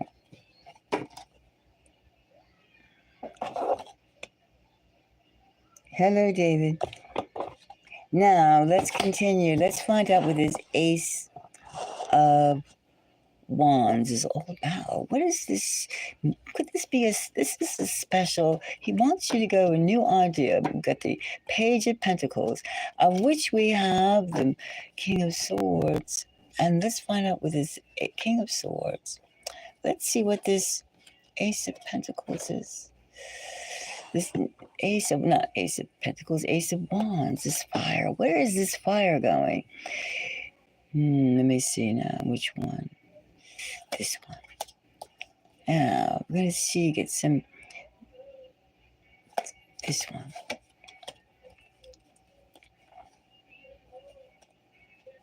Yeah, okay, and this one. Now, okay, this is about the Ace of Pentacles. Oh, look at that. Look at that. Look at that. We have Justice. We have the Lovers. We have,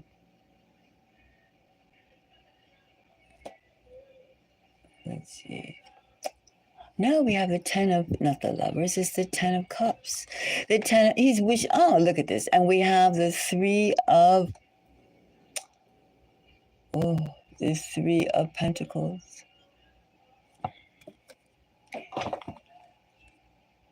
Now the 3 of Cups. Oh, look at this.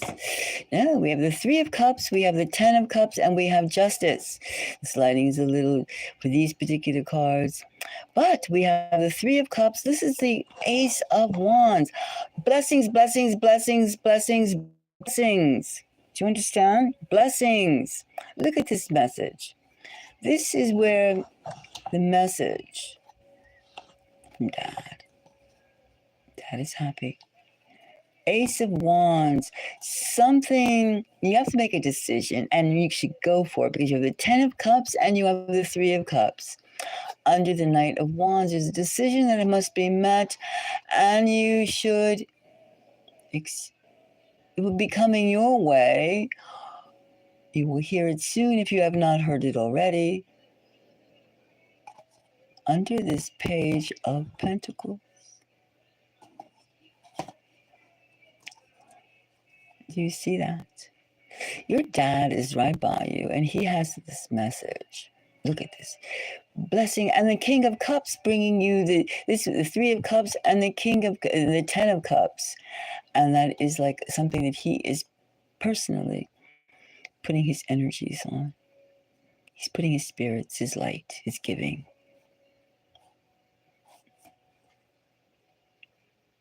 What do you think? What do you think?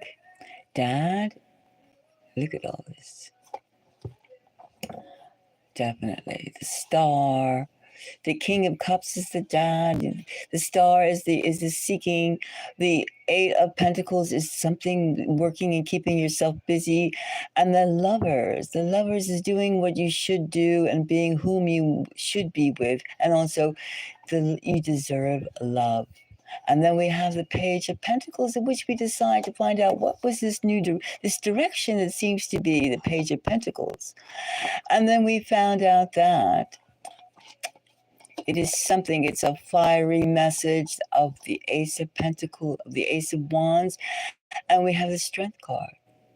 Something must be, something is a good move. Something you should be, and you should be enthusiastic about it because you have what it takes. And then under this Ace of Wands, we have Justice. To make a decision because it's good for you, the 10 of Cups and the 3 of Cups. Something that's going to make you feel real good. How's that?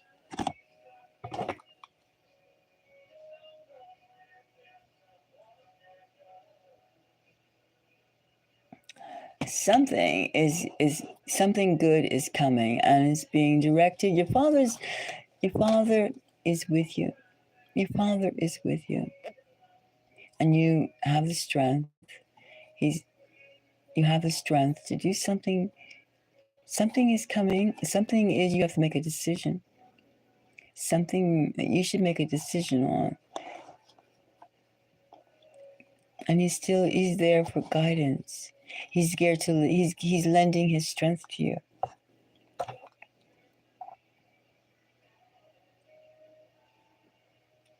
Yes, that's what I'm saying. He still feels you, that he still feels that you are little, little. And he is guiding you. He is guiding you. Your dad is right there. Look at all this. We have, and he's also wanting you to go in. He wants you to feel his strength. Look at this. The three of, this is beautiful. Look at the Ace of Wands. Under the Ace of Wands, we have the Three of Cups, the Ten of Cups, and we have the Justice. We have all this positivity, this outflowing of love. We have here of him being the King of Cups. The cups are prevailing, sign, earth sign. And Pentacles is the where how you spend your time and energy and how you relate to the world. See the love? The love is outpouring of love, and your dad is there with you. He's not going to leave you. He enjoys being with you. He enjoys being with you, and he also guiding you towards something. He reminding you that you are a strong woman. You are a strong person. You are a gifted person. And he wants to make sure that you feel that. And that he is there until the time that you both shall meet. He's there. He's there. He's there. It's wonderful.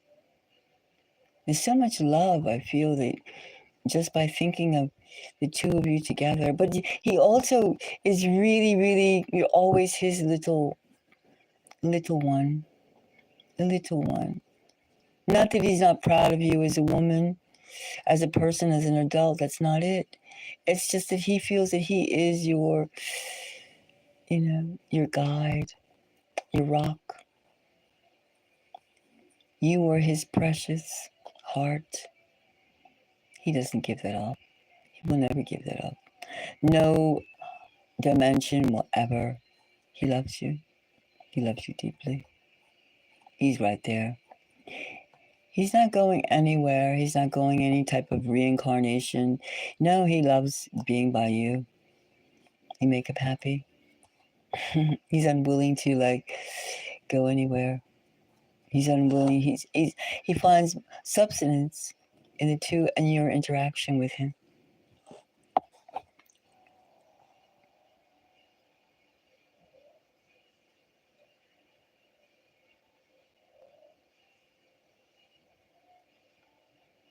That's why he keeps on seeing you as young, as little, as a toddler. Listen, your dad is there. He still sees you. He sees you hopping and skipping in your little dress, your bright smile. He loves that moment. He loves that. He knows you are an adult, but that's not the way that the love from the afterworld is separated. He wants you to have more strength. He wants you to have more confidence.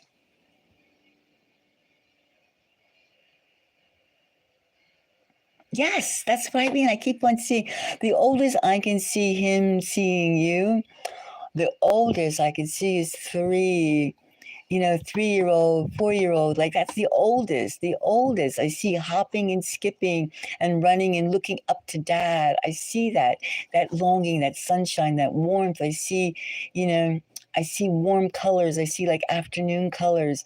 I see like dad in casual clothes, and I see holding your hand, and I see like things like that. I mean, I see like a balloon or something. Like I see a cute little dress on you, like a white top with a little gingham, skirt part of it. I see you, sleeveless in the warm weather.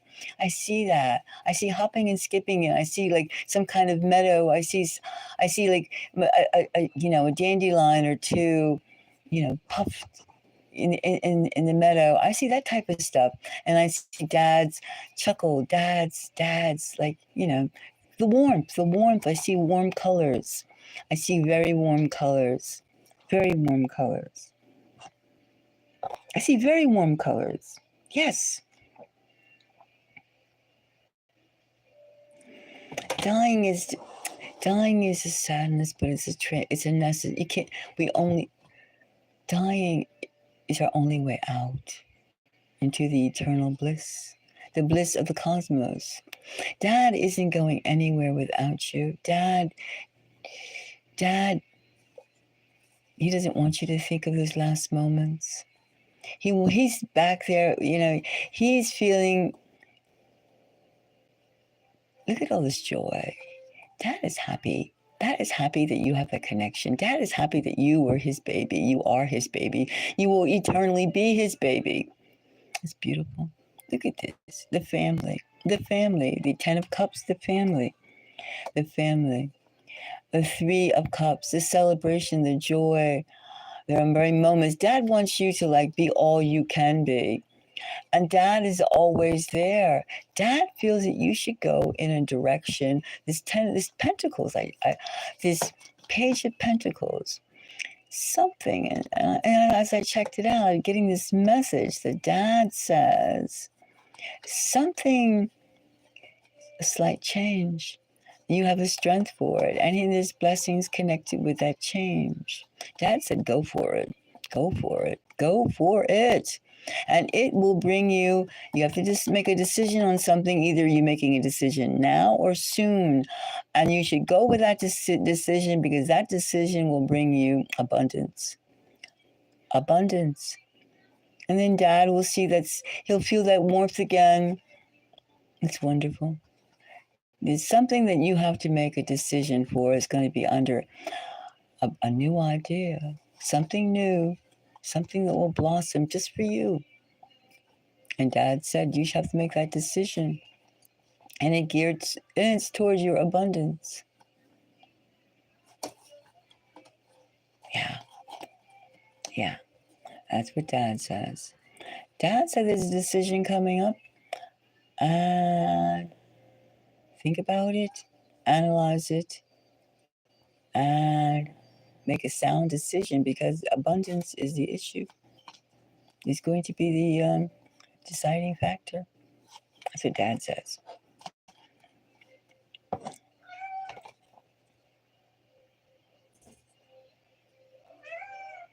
Damn right he is. He's proud. Dad is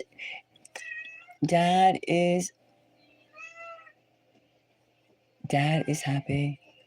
Dad is very proud of you. Dad is connected to you. We have the storm. We have the healing. We have the King of Cups. He's happy that you're doing well. And there's something else coming up too. Something else is coming your way. That you require a decision, and Dad's saying, "Be strong, be bold, do your do your homework on the subject, do your groundwork on the subject, and make a decision on it." But it's going to come your way, and it's connecting to the Ace of Wands, and it will bring abundance.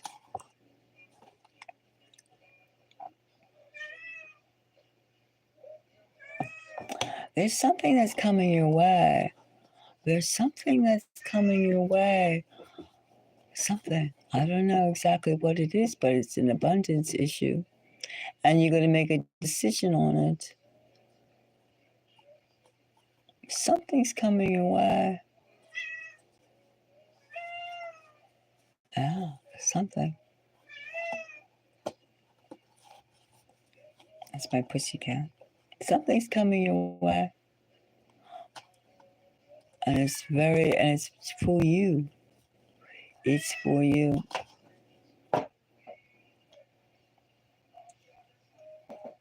Oh, pussycat. My pussycat is talking.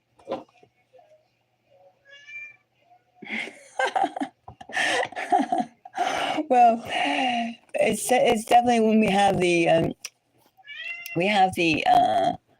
Knight of Swords. Something is coming your way. Something is coming your way. Maybe it's a contract. Who knows? I don't know. Something's coming, and it's outspoken. It's something that it's something that's delivered by the air, something that is communications. It's something with communications, which is the king of, excuse me, the Knight of Swords. It's a message. Something's coming up. It's opportunity, and you got to go for it. I mean, you got the strength, you got the stamina, you got the this, you got the that. It's complete. And as I checked out the the Ace of Wands. Wait a minute, I think my kitty needs to go pee pee. Hold on.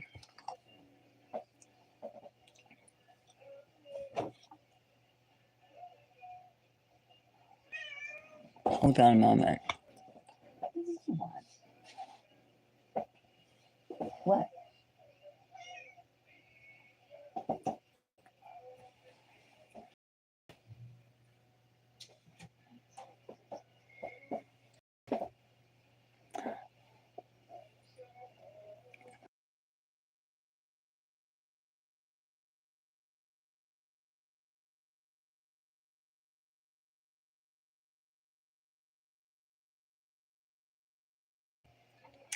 I have 4 kitties, so I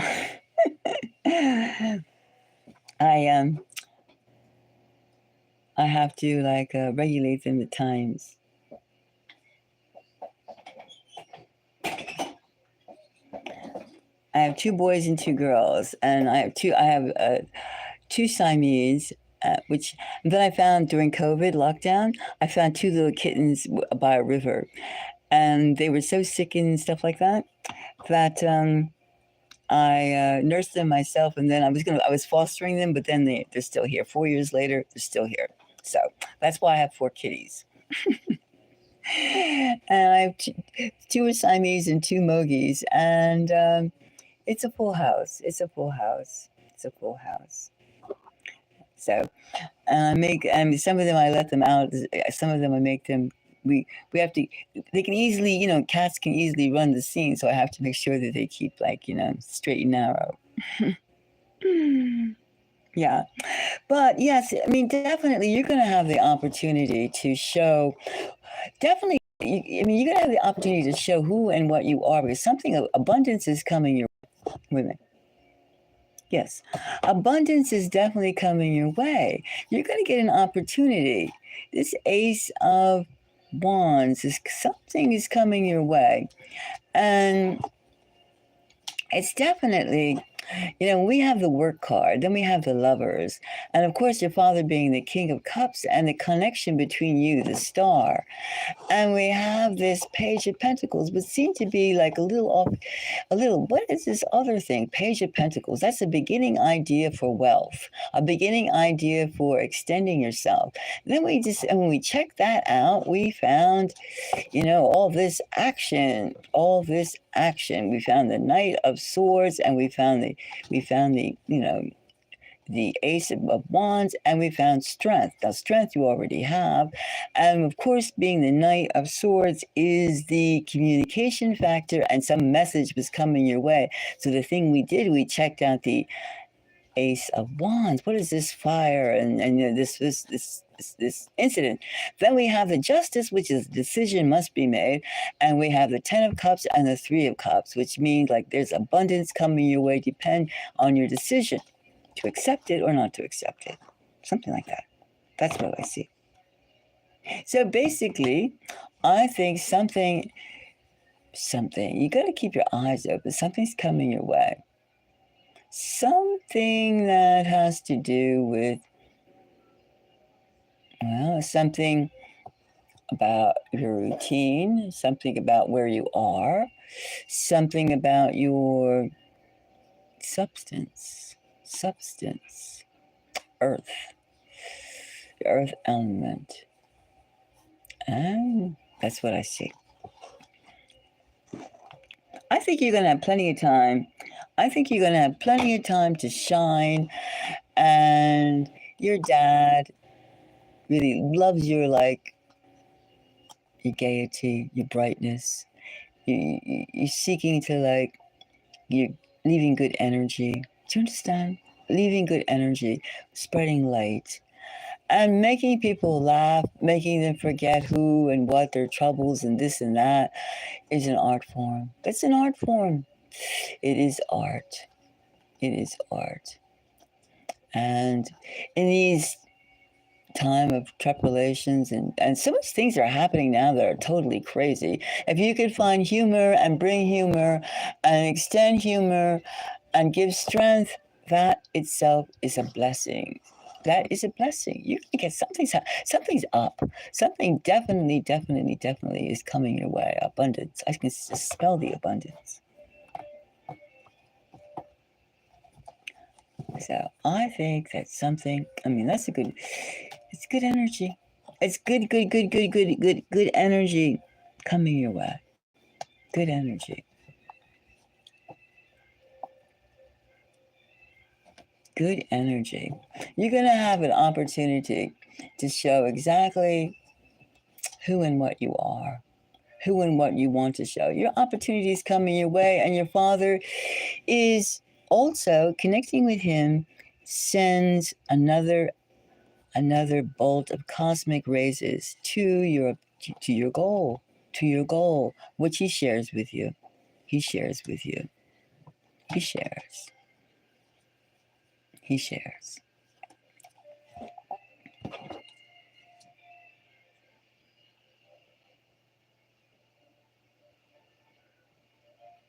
Your father has a lot of blessed energy, blessed feelings.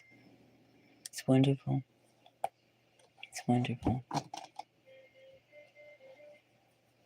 I feel all like sunshine and warm like willow trees and sunshine, afternoon light, just by being in connection with the both of you. Makes me feel good. Beautiful. Beautiful happiness. And that whole hand, the your hand as a child and his hand, as a younger man, taking a walk together, walking through life together, sharing cosmic parts, cosmic frequencies together.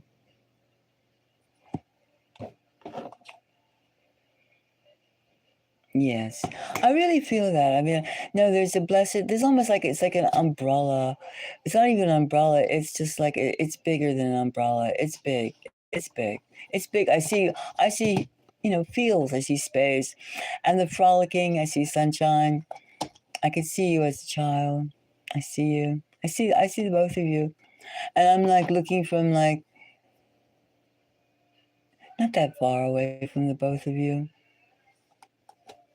Not that far away. It's wonderful.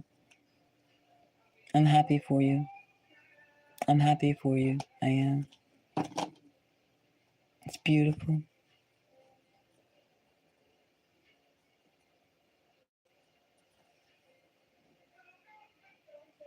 And thank you.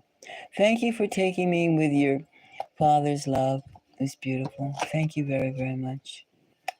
I feel honored to be like a part of that experience.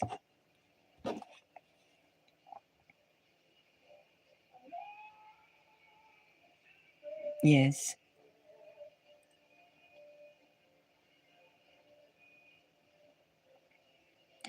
That's, to the, once you pass, you don't pass, you can be any age, any feeling. I mean, one thing about the age never changes the spirit is always, you set your time that you want, and you not that he's very proud of you as an adult, but it's something about the father daughter union, the father daughter, and his and yours. You'll always be a certain age to him, a certain spirit to him, always, no matter what. You could be 80 years old and you still be that young child to him.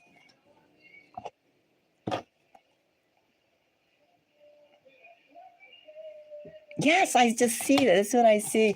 I just see it. I just see it. It's beautiful. It's beautiful. It's very beautiful.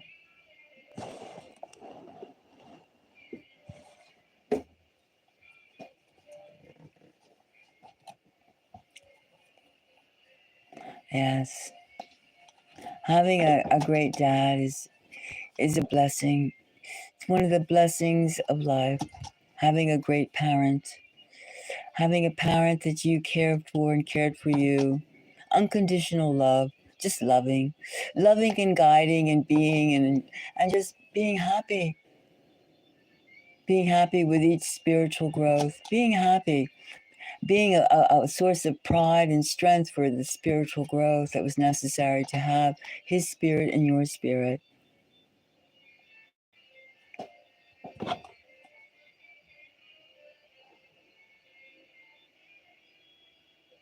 Yes, yes, yes, yes, yes, yes.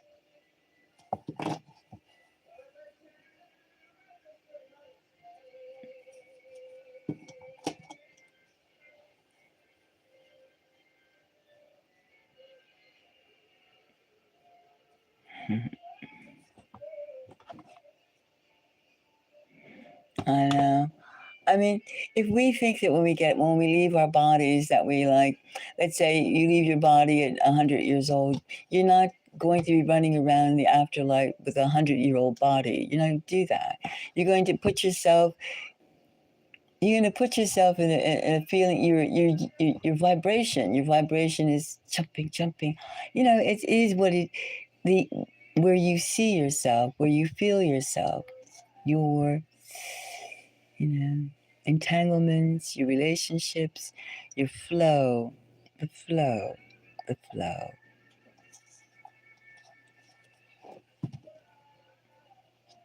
And who knows, maybe in another something, and maybe you will meet again, spirit, when he's ready, when you're ready, and he's ready to to manifest in other ways. Right now, he's saying there's something going on that you should be able to make a decision, and it's going to bring you abundance. I'd go for it. I mean, of course, do your proper research on the subject and what it is. But something's coming up.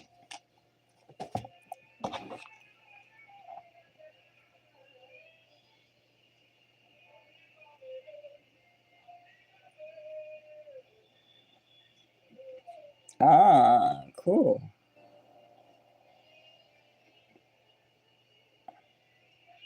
Nice, nice, nice, nice. So you're, especially too when you're in a talented family and your father was like available on multi levels of communication. I mean, he was into frequency because obviously he's a musician.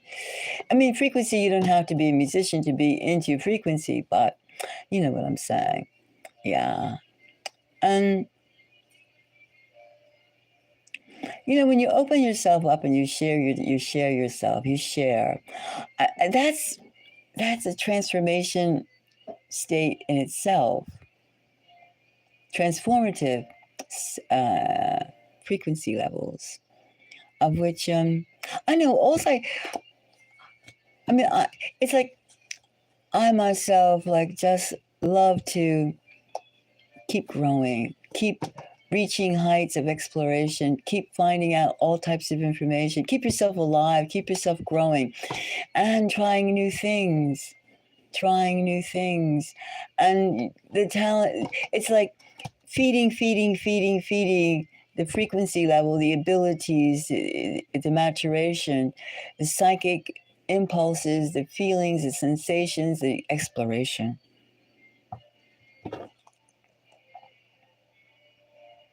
Yes. I mean, that's the beauty. See, that's the whole thing. It's one thing you seem blessed. You didn't have to conform to a society that is stale, a society that expected certain things. It doesn't matter if you don't have as much money as your sisters. So what? It's like each one goes according to their own path. And there are many types of richnesses. Of course, it's always great to have money, of course. But there's no need for comparison. There's no need for comparisons. And those that judge people in terms of things like that are not exactly happy people. They're not people that have. That's not the way it is. That's not the way it is. That's not the way it is. That's not the way it goes. That's not the way it flows. You know? And the way that there is that. Right now, humanity does not know so many things. But one thing humanity does know is the fact that there is a cosmic world, a cosmic reality. There are many places to be and many places to go. And there are sensations and dimensions that we have yet to explore. Or we've explored and we have yet to make common talk, common knowledge. You know, in the 1800s, there used to be documenting cases of many spiritualists who were able to, out of the ether, pull out images, pull out people who have passed on. There's things that we have in our so-called 2025.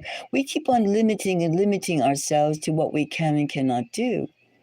And more saying you can't do. We're limiting speech, we're limiting feelings, we're limiting experiences.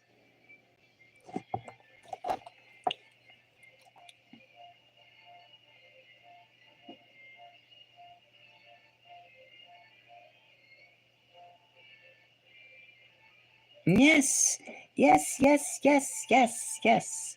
Yes, yes, yes, yes, yes. I'm learning myself too that, like, I mean, it's when you go outside at night and you see all those stars and all those places to go to, and then you listen to like the whole, right now there's a currency of be afraid, be very afraid. I mean, that's such bullshit. It's such bullshit. For the weak, it's their mana, but for the strong and the spiritually strong, high frequency people, it's just like, oh God, bullshit. It's bullshit. The fact that like our strength is in our spirituality, in our ability to reach out, in our ability to connect, in our ability to like stimulate, in our ability to like grow, nurture, reach out.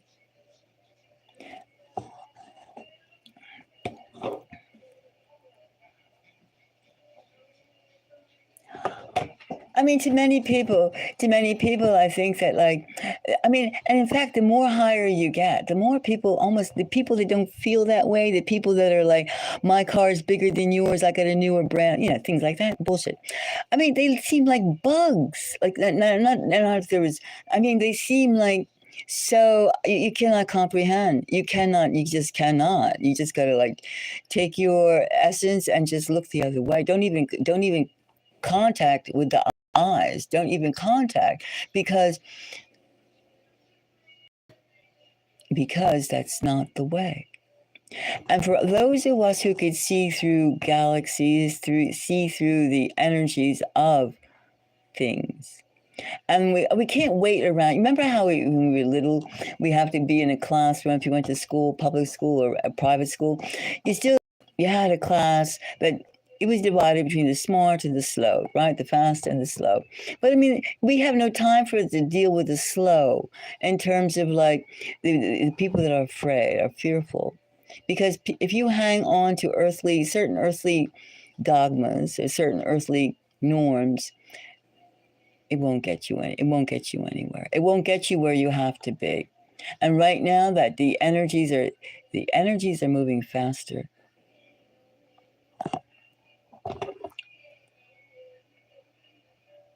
The energies are moving faster.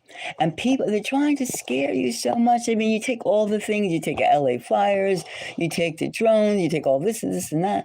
I mean, I've seen spirits for decades and decades. I've seen them, I've seen things that like, people said, oh, are you crazy or this and that? I don't even care. I don't even, it's like, I know what I saw and I'm a very person. I'm extremely, I don't do, I see things. I see things. Yes, I see things. And there's a connection. There's a big connection. There's a super connection between things. Really.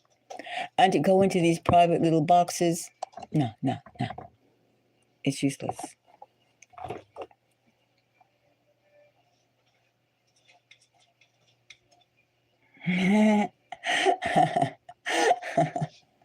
That's good. Hold on a moment. One of my cats is doing something. Hold on. I'll be right back.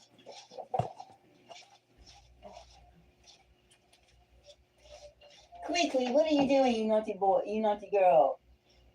Oh, bad girl. Shame. Bad girl. Shame, shame.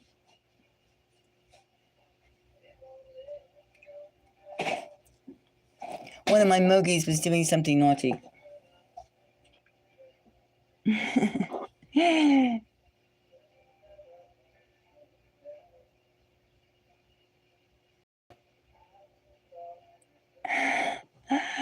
Funny, funny. To see John. That's good. That's interesting. You know, humor is fabulous. And when everyone has their mission of where and what they're going to do. And being positive really helps. Being positive is the only way we're going to get through this. No matter what they throw at us, no matter what they try and make believe our reality should be. I'll put it that way. Some people are not even some zombies. There's so much zombies now. It's crazy. I mean, people are really not thinking. They're just doing things that are like unnecessary. They're not enjoying the oxygen of their own frequency level. They're not growing. They're not this, not that. But in the meantime, the more I feel, the more opposition I have, the more I make things, the more I do things, the more that like leads me on to like go for the higher ether.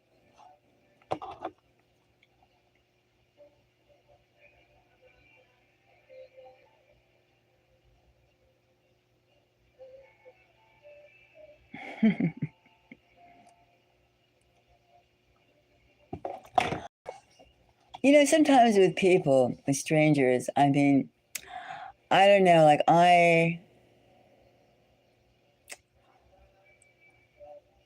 mean, I can do a lot of things. And because I spend the time basically by myself a lot or just doing things. I mean, I make a lot of things. I write. I I search through dimensions, what the earth is, what is. I mean, and why can't I try to make things move? I'm trying to make things move without moving them myself with my hands. And I just try peering through the insanities of now, also to the insanities of all ages, of just finding out what humans are. What is humanity? What is humanity? Where is humanity going? And what is the mission? Without thinking of like, look, there's no one who's going to do anything but you yourself. I mean, we all know that, right? We all know that we are we're not looking for a leader per se to like show us the way, because that's not happening. We're looking for unity. We're looking for peace. Um, we're looking for the beauty of life, the beauty of life, as well as the things that humans can really do well.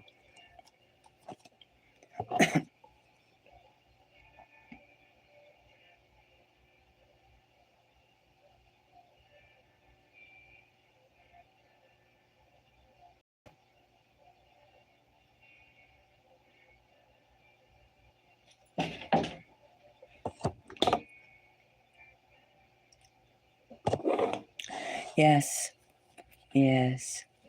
Yeah, I find that like my you know, I mean there's lots of people, there's lots of I find people who don't stand. There's lots of delusion and psychosis right now. There's lots of psychosis and delusion, and the delusion is basically, how dare you think differently from me? How dare you? This is the way even saying like words like going around now, misinformation, or we don't talk about that way, or people are going to think you're crazy. So what? What do I care what somebody who thinks that I think there's like life and there's humans are not the only life forms in this entire huge universe. I mean, do I really care? Do I really care that somebody did not see me, that were not with me when I saw different things, a decade or two ago? Do I think about like the fact that I've seen, you know, creatures and things that that you did not see? I don't care. I mean, really, I know what I saw, and and I know that like the message, and I know that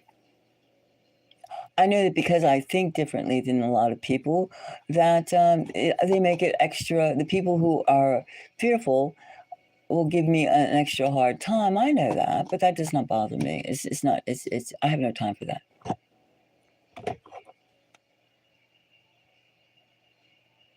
Yes. Yes, I have no time. I have no time for. I have no time for like. I have no time to play those silly little 2 by 4 games. I have no time for that type of stuff.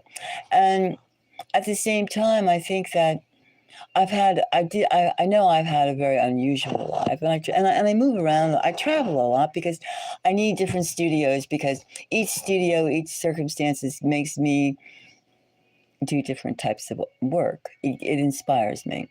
It inspires me.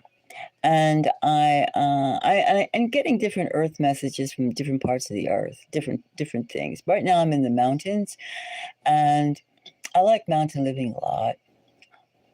I like it, but I'm prepared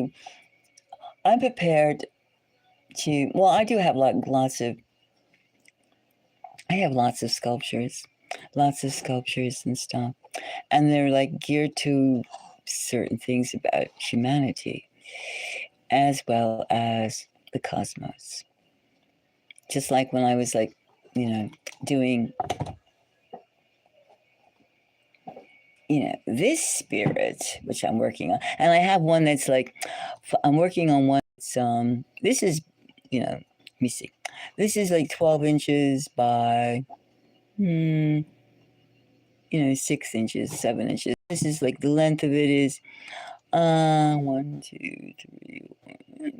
It's about 8 inches, 8 inches long. It's heavy too. It's heavy. Of course, it's heavy because it's glass. And but the fact that this was a spirit coming towards me, that I saw, and not every spirit looks the same. Not every, because I've seen other things that don't look like this, but this was one that was not intimidating at all, but it was big, 6 foot something. But I mean, this is just my feeling of it, and those the reflection, the lights and the darkness, just like shimmering towards me. That was very strange. But there's many things to be seen, many things to be seen, many things. And I think with this very soon, we're going to get an introduction of interplanetary, interplanetary and extraplanetary life.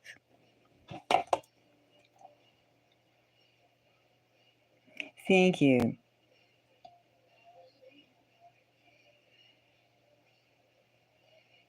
Thank you very much. Me too. I found such a blessing to be part of your father, you and your dad's love. I mean, to me, you're still, I see you with that. I see you, that image is forever for me. Thank you. I really appreciate that. I love you too. And thank you very much for that warm, cozy, beautiful love.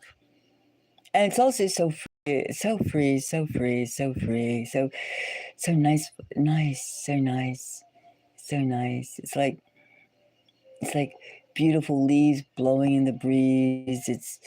It's like sweet potatoes, smelling nicely. It's like so nice. It's like it's a nice warm breeze. Nice. It's very nice. Very nice. Good. I'm glad. Me too. Me too. Me too. And it's like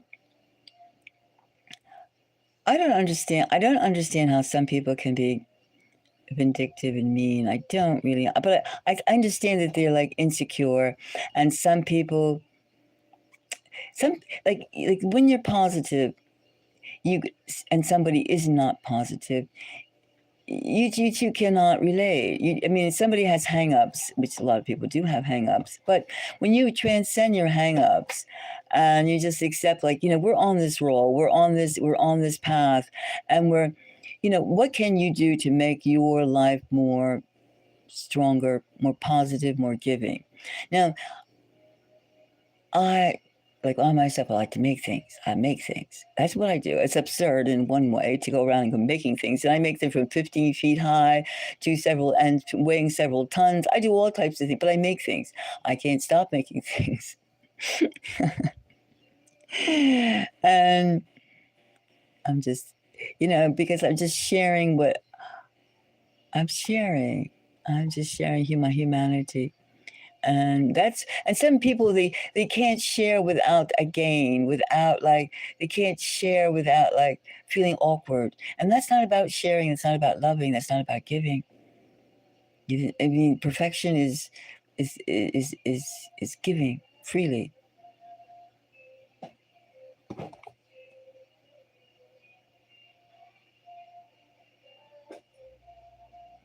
Yes, hurt people. That's the whole thing.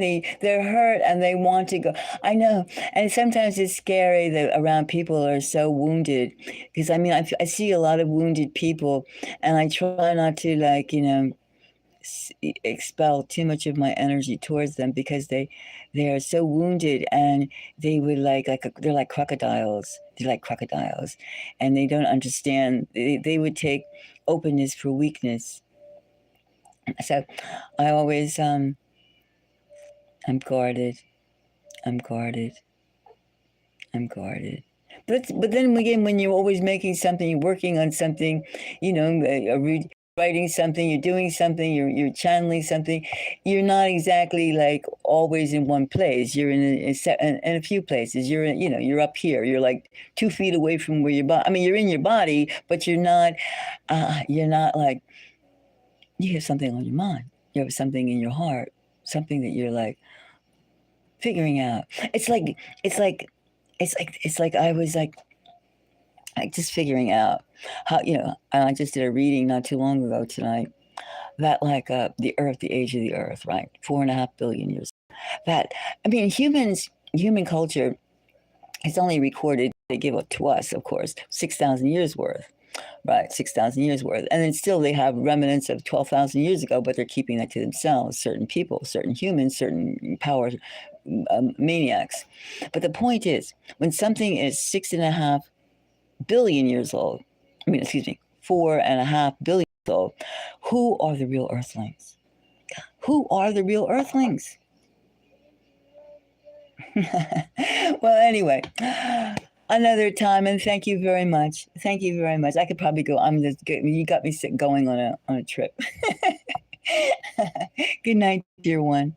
Good night. Thank you. Thank you for the support. Thank you. Good night.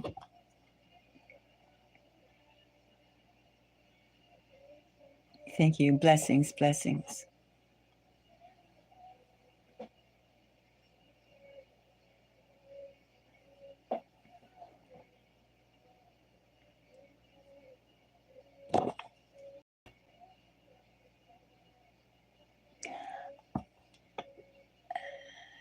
Chica. Chica. Chica. How are you? Are you there? How are you? Hurt people do hurt people. That's true. Well, we're being positive. We're spreading positive, beautiful energy. That's what we're doing.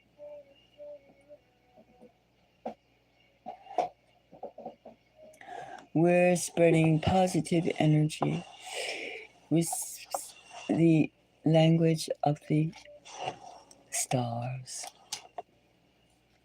the language of the stars, the language of the gods, the language of love.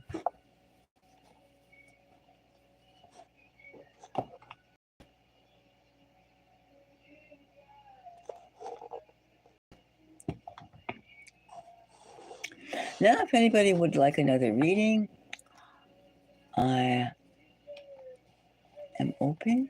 I'm feeling blessed with, just blessed with good contact, good contact, good communication, good energies, good blessings, a mixture of worlds. It's wonderful.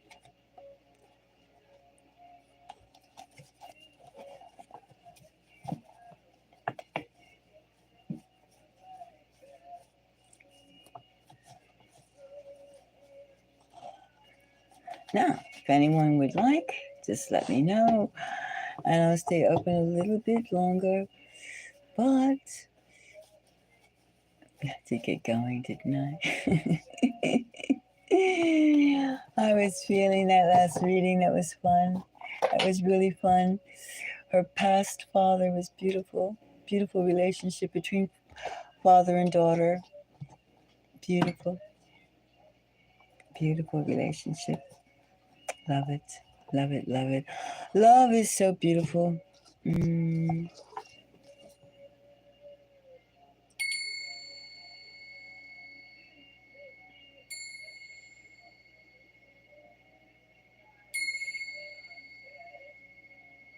Mm.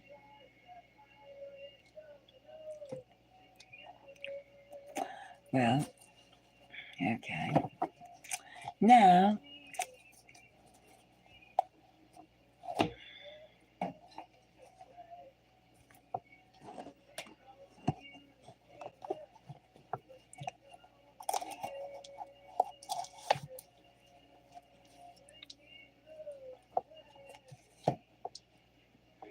would anyone like a reading?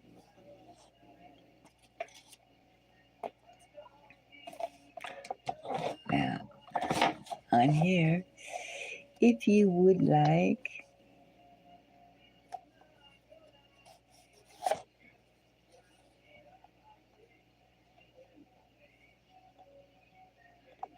mystic moons, almost like a half moon. It's almost like a 3/4 moon, but it's not three quarters. It's a little over. Well, I was probably artistically an artistic half moon.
I didn't know I had the sound off. I didn't know I had the sound off.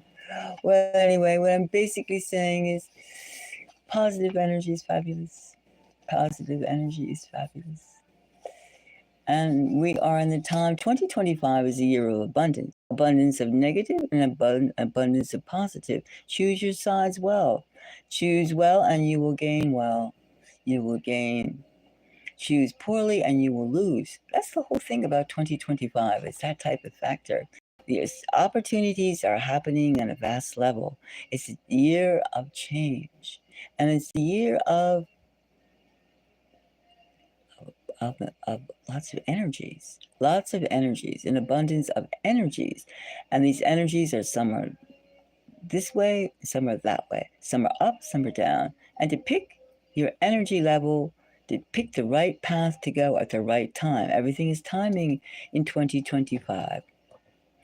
Like the snake, the year of the snake, shedding and growing. That's an important thing, knowing when to leave something behind, knowing when to jump at the right time, at the right time.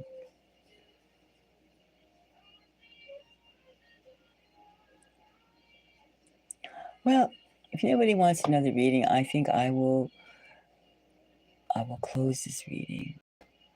I will close this session for tonight, but thank you all you beautiful for joining me. It's been marvelous. It's been great. I love you all. And I wish you all the best. And if you would like a reading from me, you can contact me privately on my email, my Gmail account. The description is in the box. And until another time, Mystic Moons, thank you for joining Mystic Moons. Thumbs up if you have anything to say, or you want to leave a comment. I love you all again, and have a most beautiful day. Thank you very much.